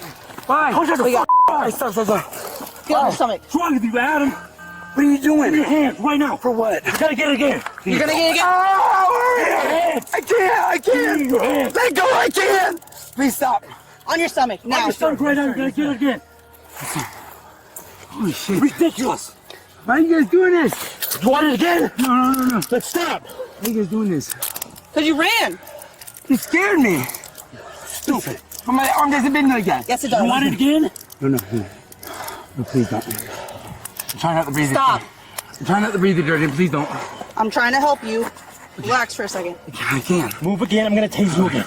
Pinned in the grass, he finally spills what he's been hiding. You already know who it is. His voice breaks. There are warrants, he says. A gun charge he swears isn't his. He's terrified of being habitualized and buried by a sentence for something he didn't do. That's why he ran. That's why he lied. That's why he needed a new name, a new age, a new story. But the body cams don't blink. The officer lists the new charges stacking up while the old ones wait in other countries. Resisting twice, false ID, obstruction. He begs them not to add burglary. Paramedics arrive to check him out. He's gagging on dirt, blinking through sweat, bargaining, cursing, apologizing, laughing, then apologizing again. Somebody half jokes that he runs like a newborn gazelle. Every bush a trap, every step a stumble. The officers try to keep it professional, but the unease lingers. Somewhere between the hose spray and the handcuffs, between Aubrey says it's fine and drop the pursuit, a simple locked door call split into two timelines. The one where he told the truth and the one we're watching. In the ambulance's shadow, the last lies peel away. First name's Adam, he says. Last name's Herzberg. No, it's not, the officer replies. Try again. Silence hangs heavy. The truth arrives too late to help him. In the end, the paperwork tells a colder story than the panic ever could, providing false identification to law enforcement, obstructing an officer. 3 counts filed, 1 dropped, then another. He's found guilty on the false ID and a single obstruction. 15 days in county jail and $743 in court costs. On paper, it's minor. In the footage, it doesn't feel that way, because what the camera really captured wasn't just a man lying about his name. It was a split second when fear turns flight into faith. The moment a backyard turns into a battleground, and a hose-soaked laugh gives way to a mouthful of dirt and the electric snap of consequences. Our final piece of footage comes from a suburban neighborhood where a security camera recorded something straight out of a nightmare.